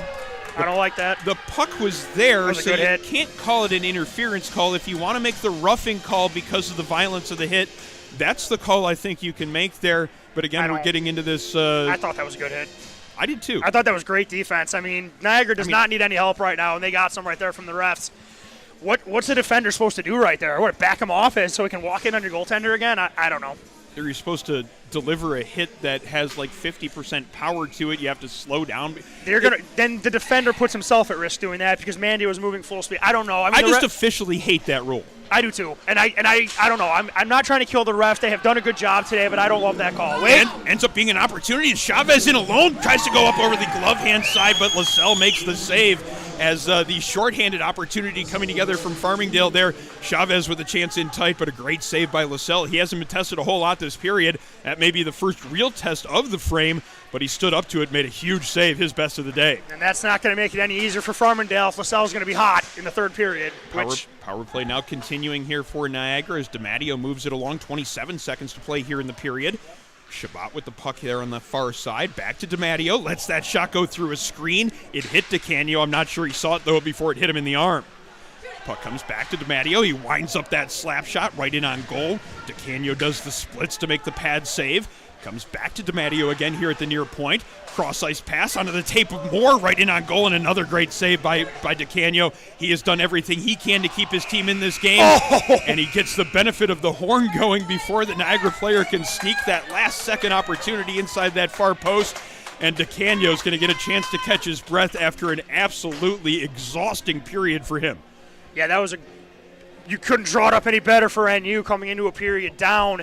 They just weren't having it with Farmingdale. They put pressure on them and wouldn't let it go. You know, Farmingdale made a pretty bad mistake in that period, and NU made them pay for it hard there. So it's going to be an uphill climb for Farmingdale. But this is the number 2 team in the country. So this game is not over yet, and there's a team that is equipped to come back from a deficit like this. We're looking at them in green and white. So don't go anywhere. A lot can happen in 20 minutes. 20 more minutes to play here from Rink 2 of First Arena here in Elmira, New York. We are here for the UNYCHL Invitational at Elmira. This showcase event wrapping up today, this afternoon, with this matchup between Farmingdale and Niagara. Certainly appreciate you joining us here on the Nickel City Hockey Network for live coverage of the UNYCHL. And that coverage is presented by Buffalo Golf and Social, Western New York's leading indoor golf facility. Simulators, leagues, lessons, Buffalo Golf and Social is Western New York's best destination for year-round practice and instruction. They also have a great selection of beer and wine, so it's the perfect place just to sit and watch golf with others who love the game. Locations downtown and in Orchard Park. Book your next event at Buffalo Golf and Social. This broadcast also brought to you by Militello Realty, Western New York's premier commercial real estate broker. To buy, sell, or lease any office, industrial, retail, or investment property, trust the unparalleled knowledge and experience of Militello Realty. Also brought to you by West Her, the largest automotive dealership group in the state of New York. Selling over 50,000 pre-owned and new cars to customers in Buffalo, Rochester, and Syracuse every year, West Her Auto is dedicated to absolute excellence in customer service. Our coverage also brought to you by the Battaglia Marciano Agency, an independent agent for auto, homeowners, commercial, and life insurance. The Battaglia Marciano Agency providing peace of mind for Western New Yorkers for over 35 years. Get in touch with them, 716-675-5700. Our supporters also include the Hampton Inn Ithaca. For your next trip to the Finger Lakes, the Hampton Inn Ithaca is the smart choice for your stay. Whether you're there visiting kids at college, in town for business, or just passing through, consider the Hampton Inn Ithaca for your next stay in the Finger Lakes. Our supporters also include Envious Gameware, designers of high-end custom hockey uniforms, bags, and apparel. The thinking of look good, feel good, play good goes into every Envious jersey design. Find them online, enviousgameware.com, to give your team a look to be envious of. Also by 412 Communications, the new gold standard in digital media solutions, offering consultation for web and graphic design, social media, writing and editing services, multimedia solutions, and much more. Visit 412communications.com to learn how they can help your brand build bridges with the people you serve. And a special note of thanks to our local sponsor here in Elmira, the Elmira Tea and Coffee House, located just steps away from First Arena here in downtown Elmira. It's a coffee house with a cause and a great place to go and pick up a cup of coffee as you head out of town after the showcase weekend. And we certainly appreciate their support of our work here this weekend in Elmira. And we're about ready to step away now for the second intermission, but we'll be back with you in about 10 minutes here on the Nickel City Hockey Network as we continue to bring you live coverage of the UNYCHL Invitational at Elmira. We'll be back in about 10 minutes with period number 3 between Niagara and Farmingdale.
I created Buffalo Golf and Social for one reason: to create a space that's different and unique from any other golf facility you've ever been to. It's a place to learn, and it's a place to enjoy. You ready?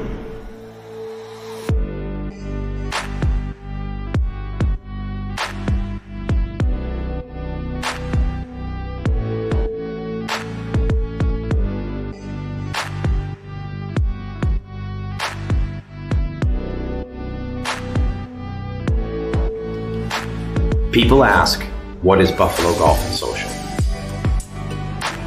Buffalo Golf and Social is anything you want it to be. It can be the best instruction. It can be a vibe. It can be a hangout with your friends, renting a simulator for 4 hours, playing your own playlist, and putting a game up on the TV. We are about everything and anything pertaining to golf. And most importantly, we are trying to build a community of players and a community of people who love and are dedicated to the game.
And welcome back inside Elmira's first arena as we are here for the UNYCHL Invitational at Elmira.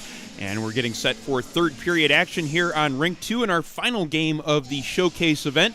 And after 2 periods of play in this one, it is Niagara with a 5-1 lead over Farmingdale, and they scored all 5 of their goals during second period action. Hello, I'm Aaron Elper, and happy to bring you the call of this afternoon's game alongside color commentator Sean McHugh, as well as camera operator Jeff Jazarowski. And Niagara certainly didn't like going into the first intermission down 1-0, and they came out in the second period certainly intent to change it, and they did so, Sean. Yeah, they really hated being down 1-0 so much that they scored 5 times just to make sure they didn't have to deal with it again. So Farmingdale's a strong team. There's a lot to like about this team. You know, I'm not sure where they are right now. Only a few of them are on the ice right now as Niagara's ready to go. Their whole team is out there.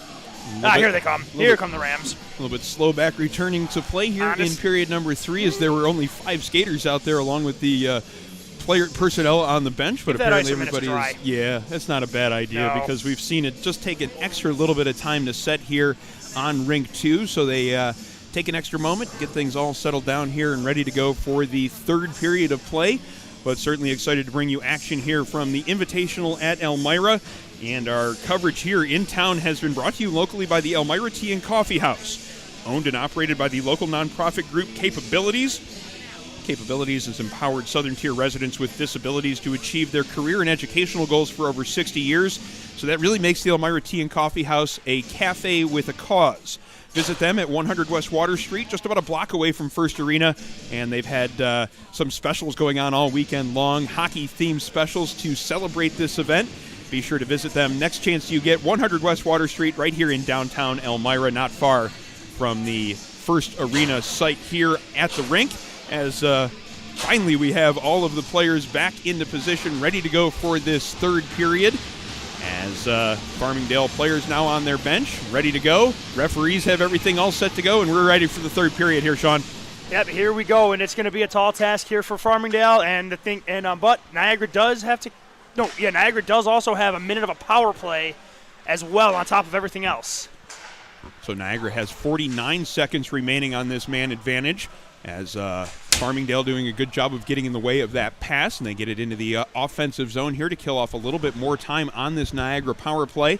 Louis Chabot setting it up behind his own net, drops it to DiMatteo. DiMatteo had one of the power play goals in period number 2. They scored twice when they had a 5-minute man advantage. Major penalty given to number 92, Matthew Hawkins, for Farmingdale. That was a key moment here in this game because Niagara had already gotten the game tied at that point. Now they're going to get another penalty given here to Farmingdale, and now you're starting to see a little bit of frustration taking hold from this team in white and green. Bobby Lane getting the penalty in this case, as when you're killing a penalty, that's about the worst place to take another penalty 200 feet from your own net.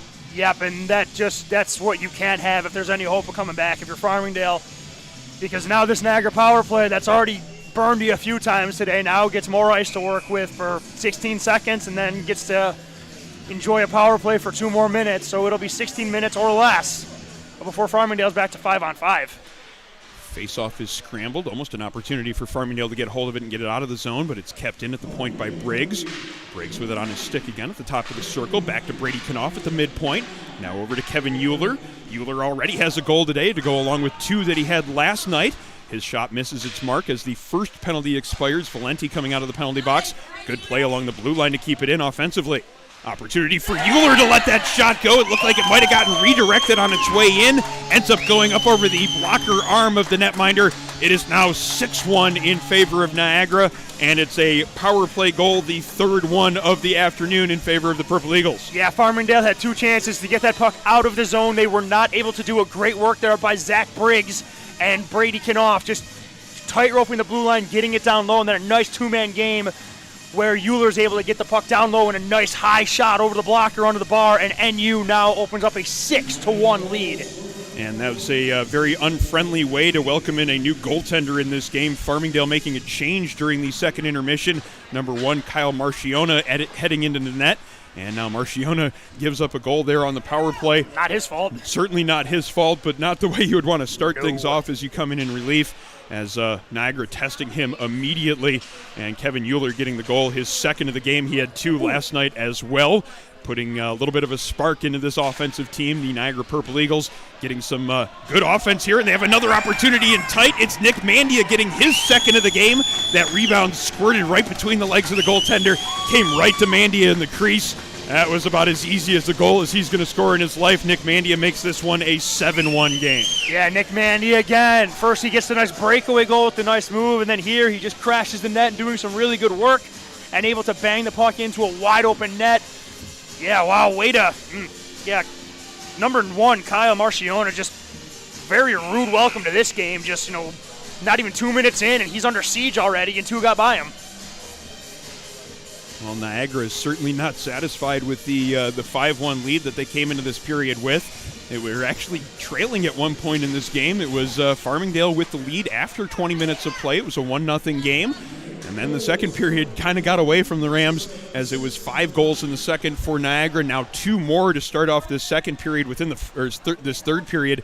2 more goals within the first 2 minutes, and they're looking to add to it yet again as Cook's shot gets through a screen. There was a rebound there briefly. Almost another glorious opportunity for the Purple Eagles. Bodies banging here along this near wall. Matt Riddle comes out of the pile with it, tries to get that pass out in front to Cross, but he got tied up before he could get that shot away. Niagara, though, keeps it in. Cross with another opportunity to get a shot in on goal. That one just barely missed the post wide. Cook with a man on him, but he still keeps it inside the zone. Down low to Riddle. Riddle then pivots away from his defender and then has some room over there on the far side. Gets it back to the point. Brady Knopf makes sure it stays in the zone, but his pass is intercepted by Ryan Murray. A little bit too far for his intended target in the neutral zone. Could have been an opportunity with numbers for the Rams if they connected on that first pass.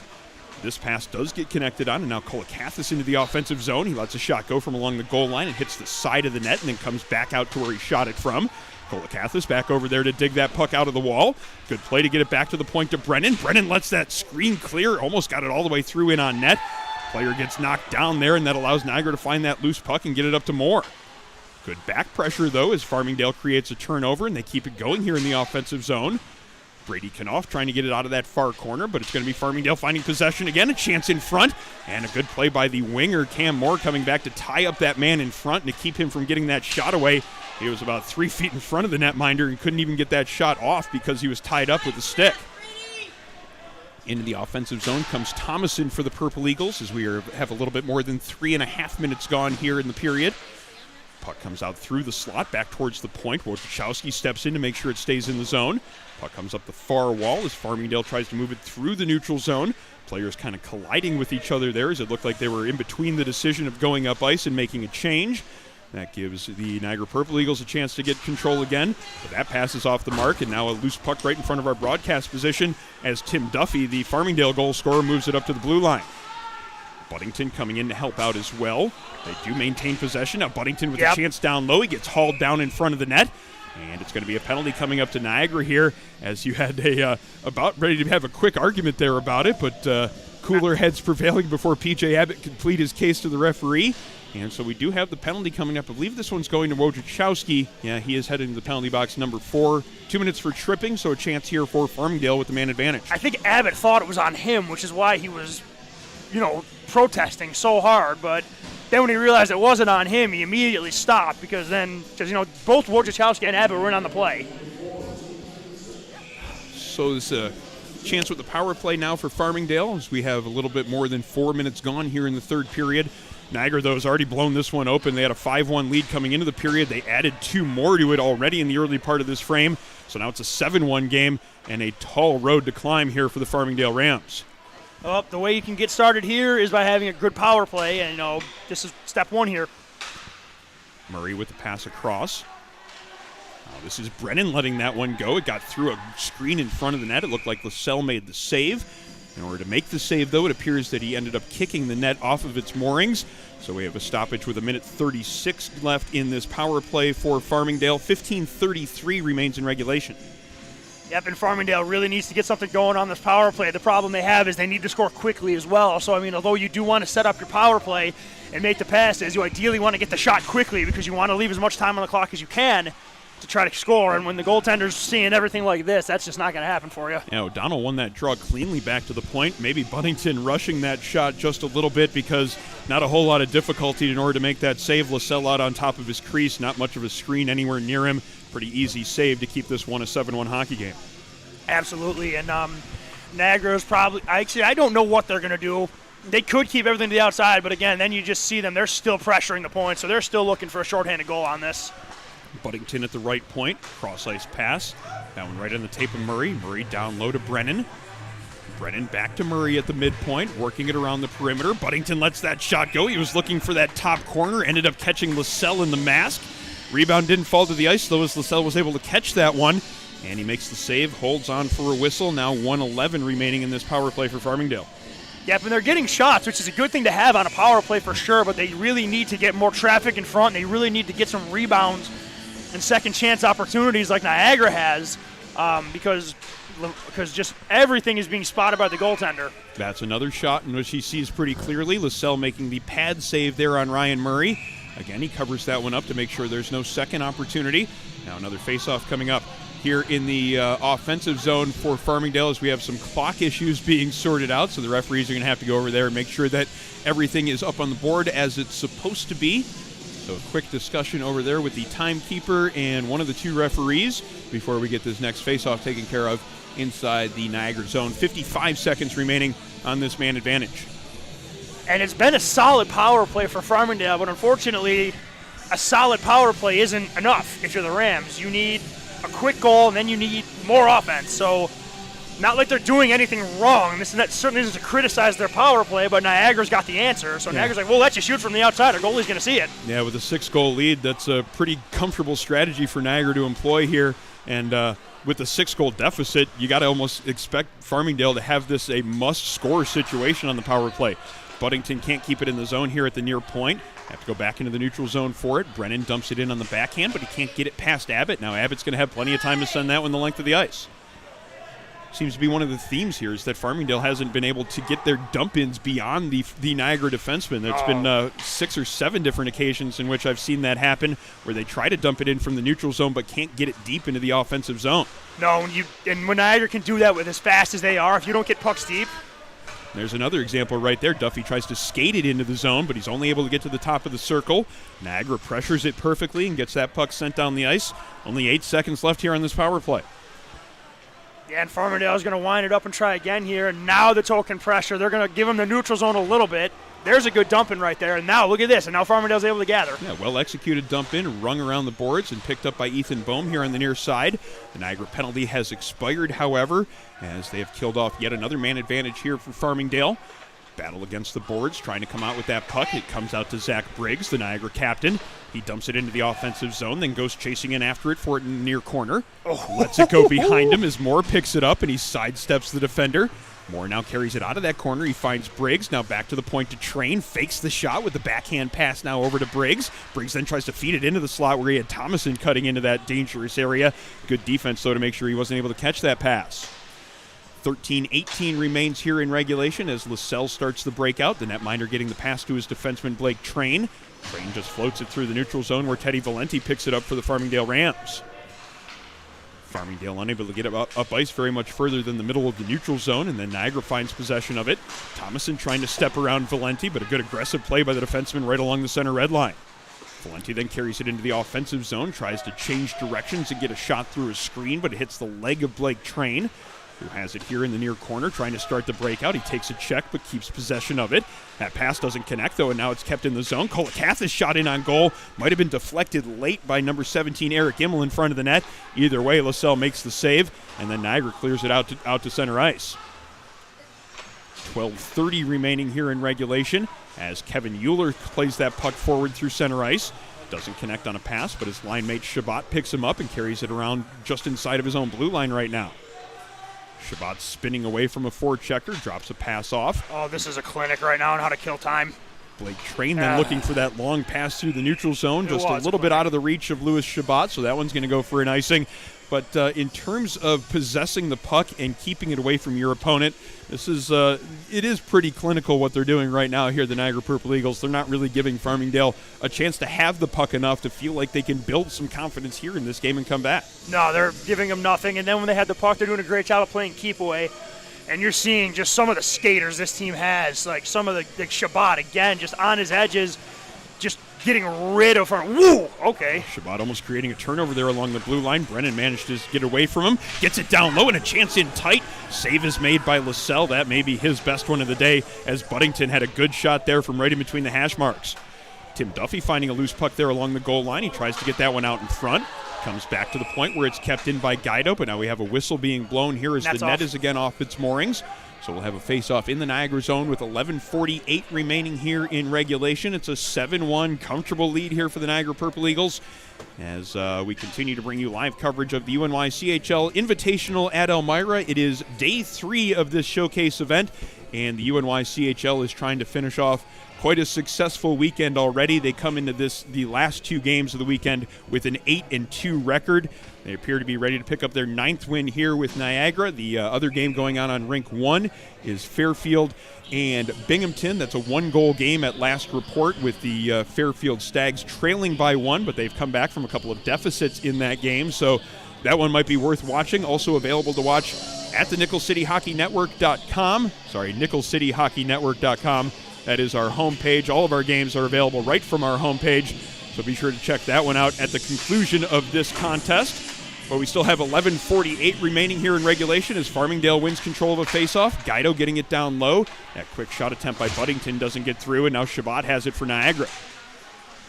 Shabbat with a couple of men on him. O'Donnell trying to get that puck free to keep it in the offensive zone. He does end up getting it free, and Buddington helps him out a little bit, but it's then taken away and played through the neutral zone by Fiera. Euler into the offensive zone on the forehand. That was in. It looked like it was inside that near post. The referee was on the far side, though. Didn't have a great angle to see whether or not it went in. So no goal on that play, as Niagara might have been robbed there of their 8th goal of the game, and Kevin Euler might have been robbed of his 3rd. The only reason I'm not sure is Niagara didn't react at all. Like, there was no protest, no celebration, nothing.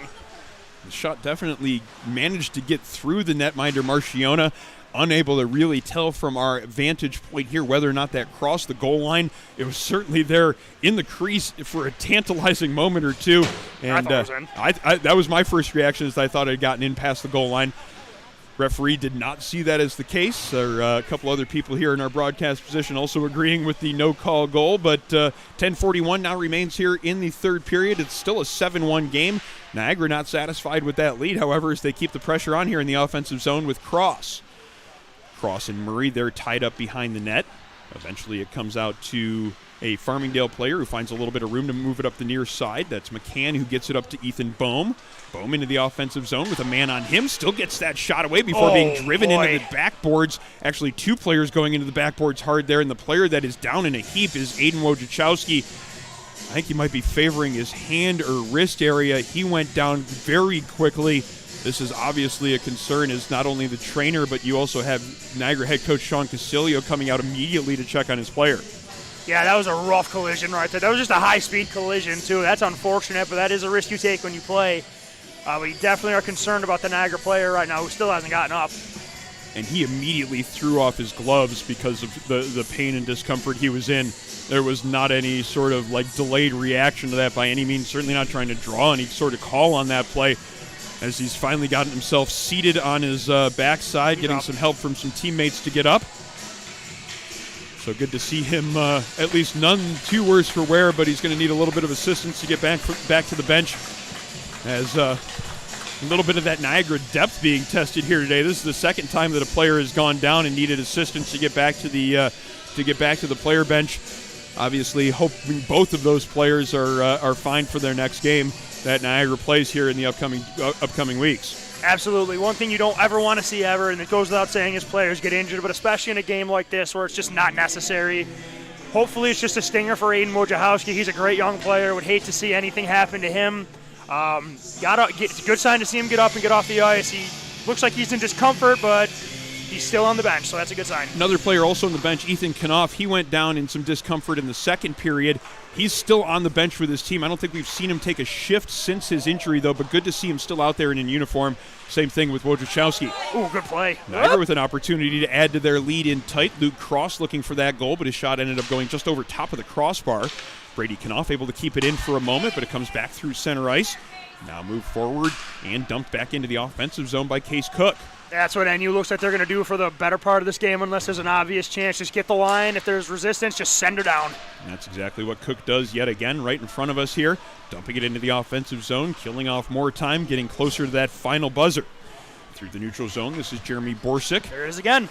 Tries that dump in, but only gets it as far as the top of the circle, and that gives Niagara a chance to move it up ice. Now this is Bratton into the offensive zone. He's got a goal today, and now he's got two. Marcus Bratton with a great play there to settle that puck down, drive in towards the slot. A little bit of a change of direction, and then he let that shot go. Just inside that far post, it's now 8-1 in favor of the Purple Eagles. Nice move there by Zach Bratton, and good work there by the Purple Eagles. It all starts when Binghamton, again, one of the stories of this game is their lack of ability to get pucks deep. Dumpin is knocked out of the air, puck is sent up, Bratton gets going forward, puts the puck through the defenseman, gets a shot with the goaltender moving to his right, moving back to the goaltender's left, and Niagara gets an 8-1 lead. 9 minutes and change remaining as Niagara is well on their way to picking up their third victory of the showcase weekend. McCann into the offensive zone for Farmingdale. His shot misses wide, and again, this is quickly Niagara coming back in transition. Kroll tries to step around the defenders. 3 men there converging on him to make sure he doesn't get a shot away. And now an opportunity for McCann to carry it through the neutral zone.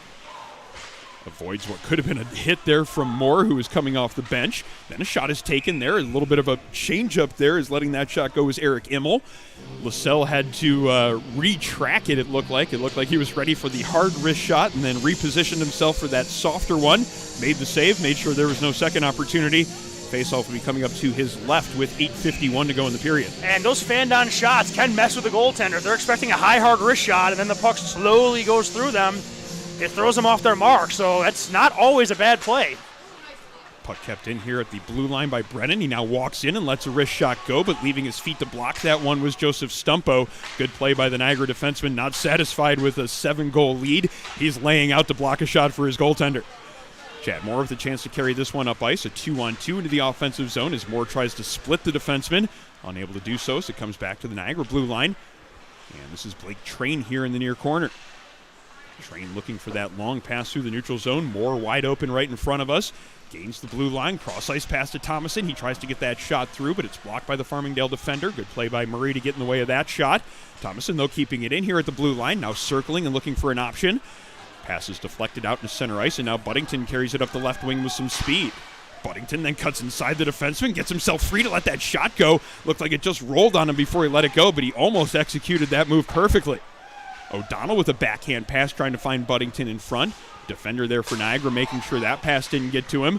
Murray a little bit late to keep that one in the zone, and the Farmingdale Rams have to clear as we were under 8 minutes to play in regulation. Train through the neutral zone, gaining the blue line, looking for a shot. Barely avoids a collision there in the high slot as Niagara making a change here, but they keep possession with a late comer onto the play. Fiera then taking a bump there high in the slot a little bit from behind. Looked at both officials ready to see if there was a call being made, but nothing being made in that case. It wasn't terribly violent, so that's why I think they let it go. Fiera none the worse for wear as he rejoins the play and drops a pass off to Shabbat. Now Abbott with an opportunity to let that one go from the left point, but that hit a body on its way through. And now McCann up the left wing. Gets that dump into the cross corner. Kyler Rowe putting some pressure on Abbott, but he fakes the pass in one direction and comes up the near wall. And that allows a pretty easy exit for the Purple Eagles as it's Shabbat carrying it into the zone now. Puck in behind the net. Shabbat's the first one to it there. He circles in towards the dot and lets a shot go. Save is made by Marciona.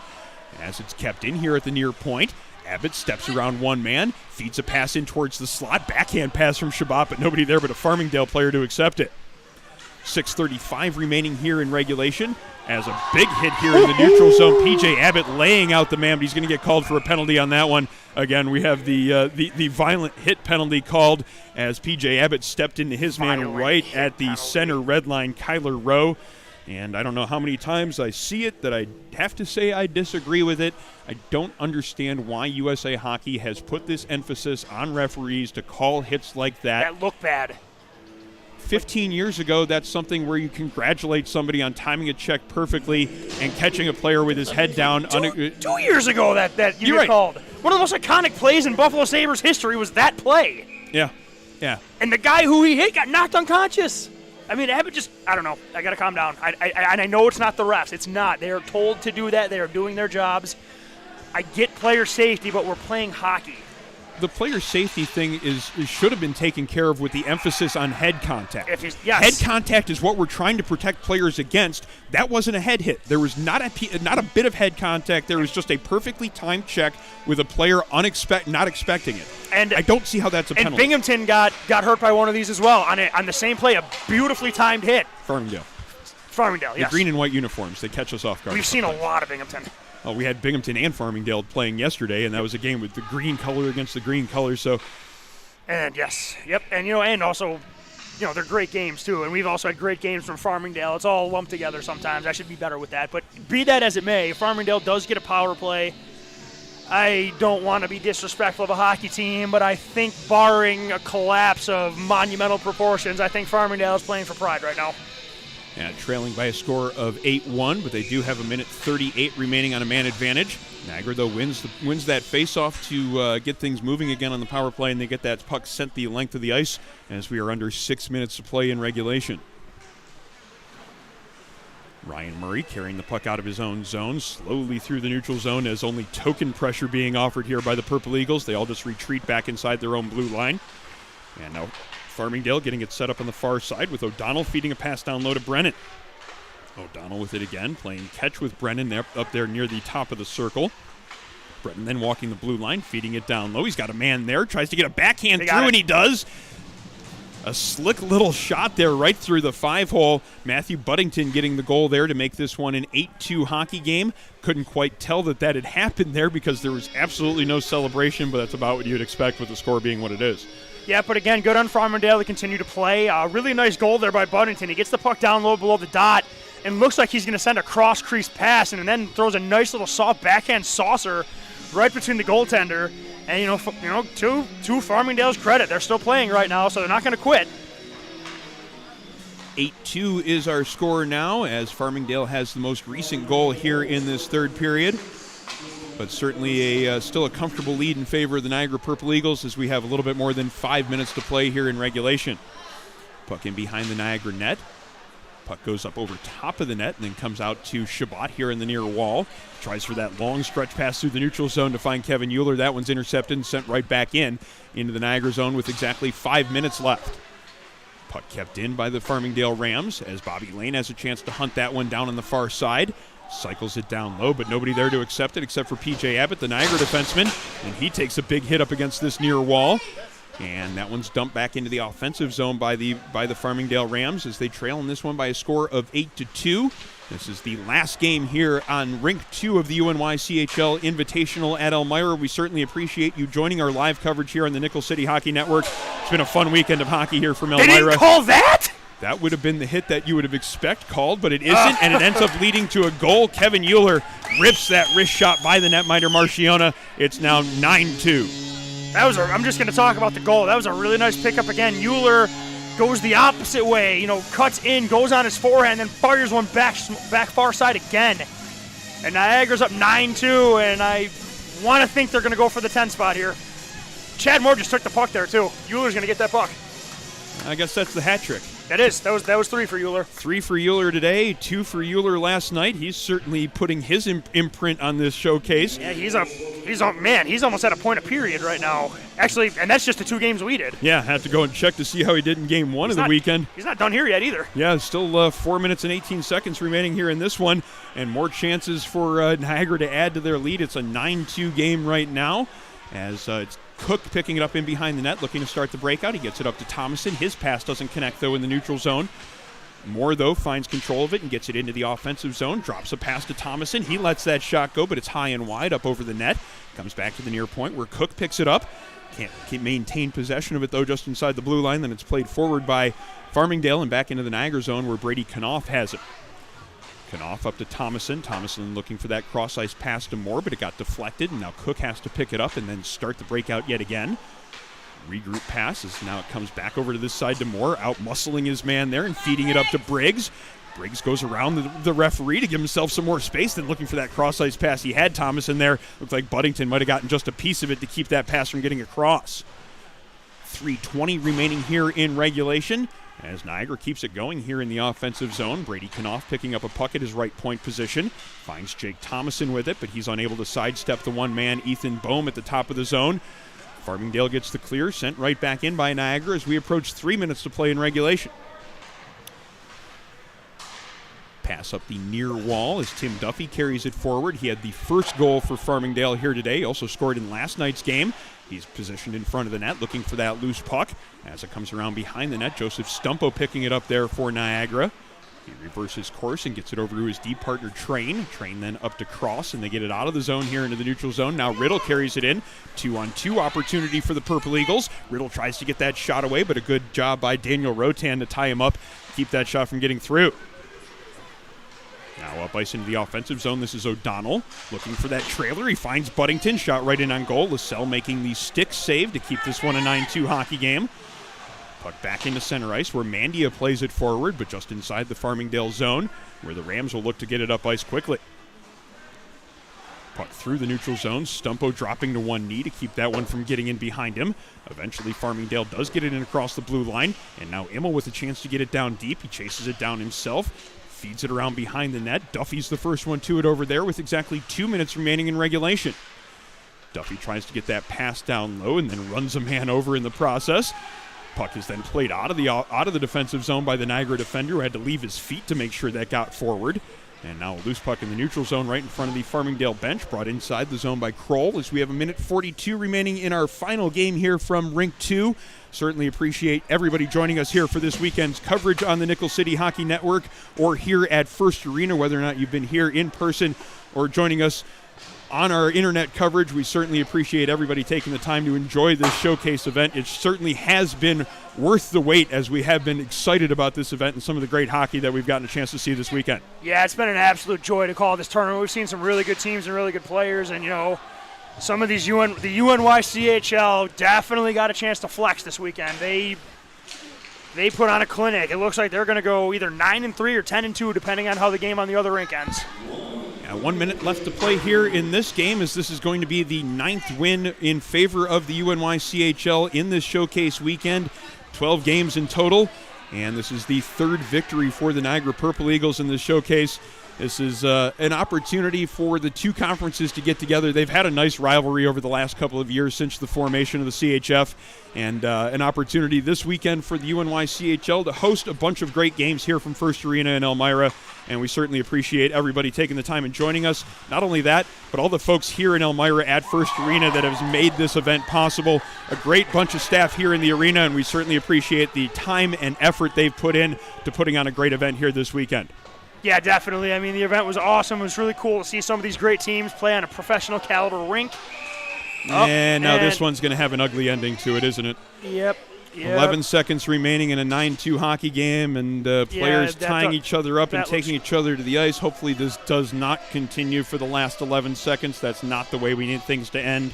It's nobody's fault that the score is this way except for the way the game was played. There's no reason to fight anybody right now. Yeah, the one. This kid, there's somebody from Binghamton literally trying to go through the ref right now. Yeah, like Farmingdale player not willing to give up on this. You're down 9-2. Fight. Just take the L, buddy. Nothing's going to help from this. You're just going to make yourself and your program look foolish by doing this with 11 seconds.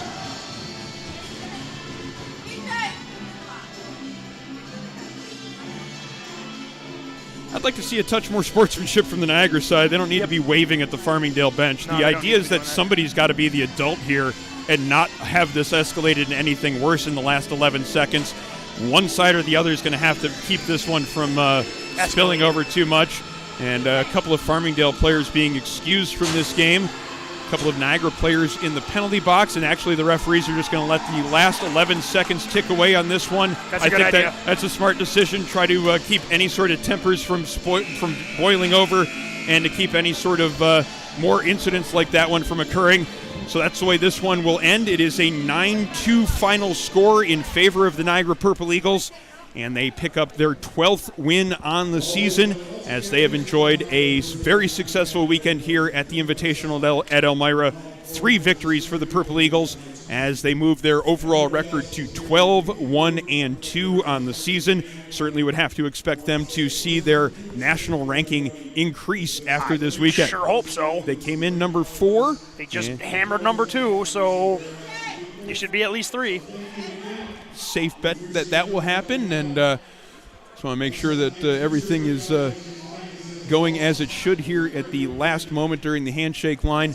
It's good to see at least the sportsmanship is continuing. They go through this line as hopefully nobody is making any comments back and forth to make this any worse than it needs to be. I don't think we're going to have to deal with much of any of that right now. I think that's done and over with for this game, so I think we're going to get out of here with just one bit of ugliness. I know there's definitely some looking back and forth, and they do have to share a small hallway, so from what we're seeing, we're good. Whatever, and then anything else. Oh, yeah, they actually both of their locker rooms are over. The refs are being smart. They're over there by rink 1. The refs are letting NU get off the ice first. And the refs are literally standing there walling up. I don't know what's going on anymore. Well, it appears that everything has finished without too much incident. They would escalate by now. And now we put the finishing touches here on this broadcast from First Arena in Elmira. We certainly appreciate everyone taking the time joining our broadcast here from First Arena. It's a 9-2 final score in favor of the Niagara Purple Eagles. And really, it's been a great weekend here from Elmira, Sean. Absolutely. You know, we got a pro-caliber rink. We got some great hockey. Like I said, we had almost all the top 15 here. We had 8 of the top 12 teams ranked in the nation in the CHF were here for this weekend, and it's been a phenomenal weekend of hockey. Certainly can't say enough about the folks here in the arena in Elmira that have made everything possible, as well as everybody else that was involved in the planning of this event. Thank you for being at home and watching us here on the broadcast. We certainly have enjoyed bringing it to you on the Nickel City Hockey Network. And also, I'd like to say one thing. I do want to shout out all of our friends and family back home in Buffalo where we're out of. It's been a bit of a rough one. I'm going to do it once. The Bills got us a win finally, so maybe spirits are high back home, but I am really, really thinking of everybody, especially people south of downtown. If you tuned in to watch us because you couldn't leave your house, you know, we'll be home soon, and we hope everybody's all right back home in Buffalo. Absolutely. Well said, Sean. Certainly something that we're thinking about our friends and family back in Western New York. And also, while we have a moment here, I'd like to take the time to say that we join others in the Western New York hockey community in mourning the loss of part of the local hockey family. Ben Fike, a member of the Buffalo Stampede, died tragically earlier this week. Our thoughts are certainly with his family, his teammates, and his friends. Ben Fike was 20 years old, obviously taken from us far too early, and our thoughts and our prayers are out to not only his hockey family on the Buffalo Stampede, but his family and friends that are obviously mourning a very awful loss right now. Should about wrap up our coverage here from Elmira. As mentioned, we certainly appreciate everyone taking some time this weekend and joining us for our coverage. It's been a lot of fun to bring you these games, and coverage of on the Nickel City Hockey Network of the UNYCHL is presented by Buffalo Golf and Social, Buffalo's best destination for year-round practice and instruction. The leading indoor golf facility in Western New York. They have simulators, lessons, and leagues, everything you need to keep your game in shape during the off-season, plus a great selection of wine and beer, so it's the perfect place to sit and watch golf with others who like the game. Locations downtown and in Orchard Park. Be sure to book your next event with Buffalo Golf and Social. Our coverage here locally has been brought to you by the Elmira Tea and Coffee House. We really want to thank them for their sponsorship of this event. They had hockey-themed specials all weekend long. The Elmira Tea and Coffee House, a cafe with a cause, as their owner and operator capabilities, an organization that has been supporting people with disabilities in this region for over 60 years now, and we certainly appreciate their support and everything they do here in this local community. If you have an opportunity to, be sure to stop by the Elmira Tea and Coffee House, located on West Water Street, just steps from First Arena here in downtown Elmira. Our supporters also include Militello Realty, Western New York's premier commercial real estate broker. To buy, sell, or lease any office, industrial, retail, or investment property, be sure to trust the unparalleled knowledge and experience of Militello Realty. 716-856-2872 or militello.com. Also by West Herr, the largest automotive dealership group in New York State, selling over 50,000 pre-owned and new cars every year to customers in Buffalo, Rochester, and Syracuse. West Herr Auto is dedicated to absolute excellence in customer service. Also by the Battaglia Marciano Agency, an independent agent for auto, homeowners, commercial, and life insurance. The Battaglia Marciano Agency providing peace of mind for Western New Yorkers for over 35 years. Our supporters also include the Hampton Inn Ithaca. For your next trip to the Finger Lakes, be sure to book with the Hampton Inn Ithaca, the smart choice for your stay in downtown Ithaca. Our supporters also include Envious Gameware, designers of high-end custom hockey uniforms, bags, and apparel. The thinking of look good, feel good, play good goes into every Envious jersey design. Find them online at enviousgameware.com to get your team a look to be envious of. And by 412 Communications, the new gold standard in digital media solutions, offering consultation for web and graphic design, social media, writing and editing services, multimedia solutions, and much more. Visit them, 412communications.com, to learn how they can help your brand build bridges with the people you serve. That's going to about do it from our broadcast here at First Arena in Elmira. For our color commentator Sean McHugh, camera operator Jeff Jazarowski, and everybody else behind the scenes that have made this weekend possible, my name's Aaron Elpern. Thank you for joining our broadcast this afternoon. Be sure to enjoy the rest of your Sunday.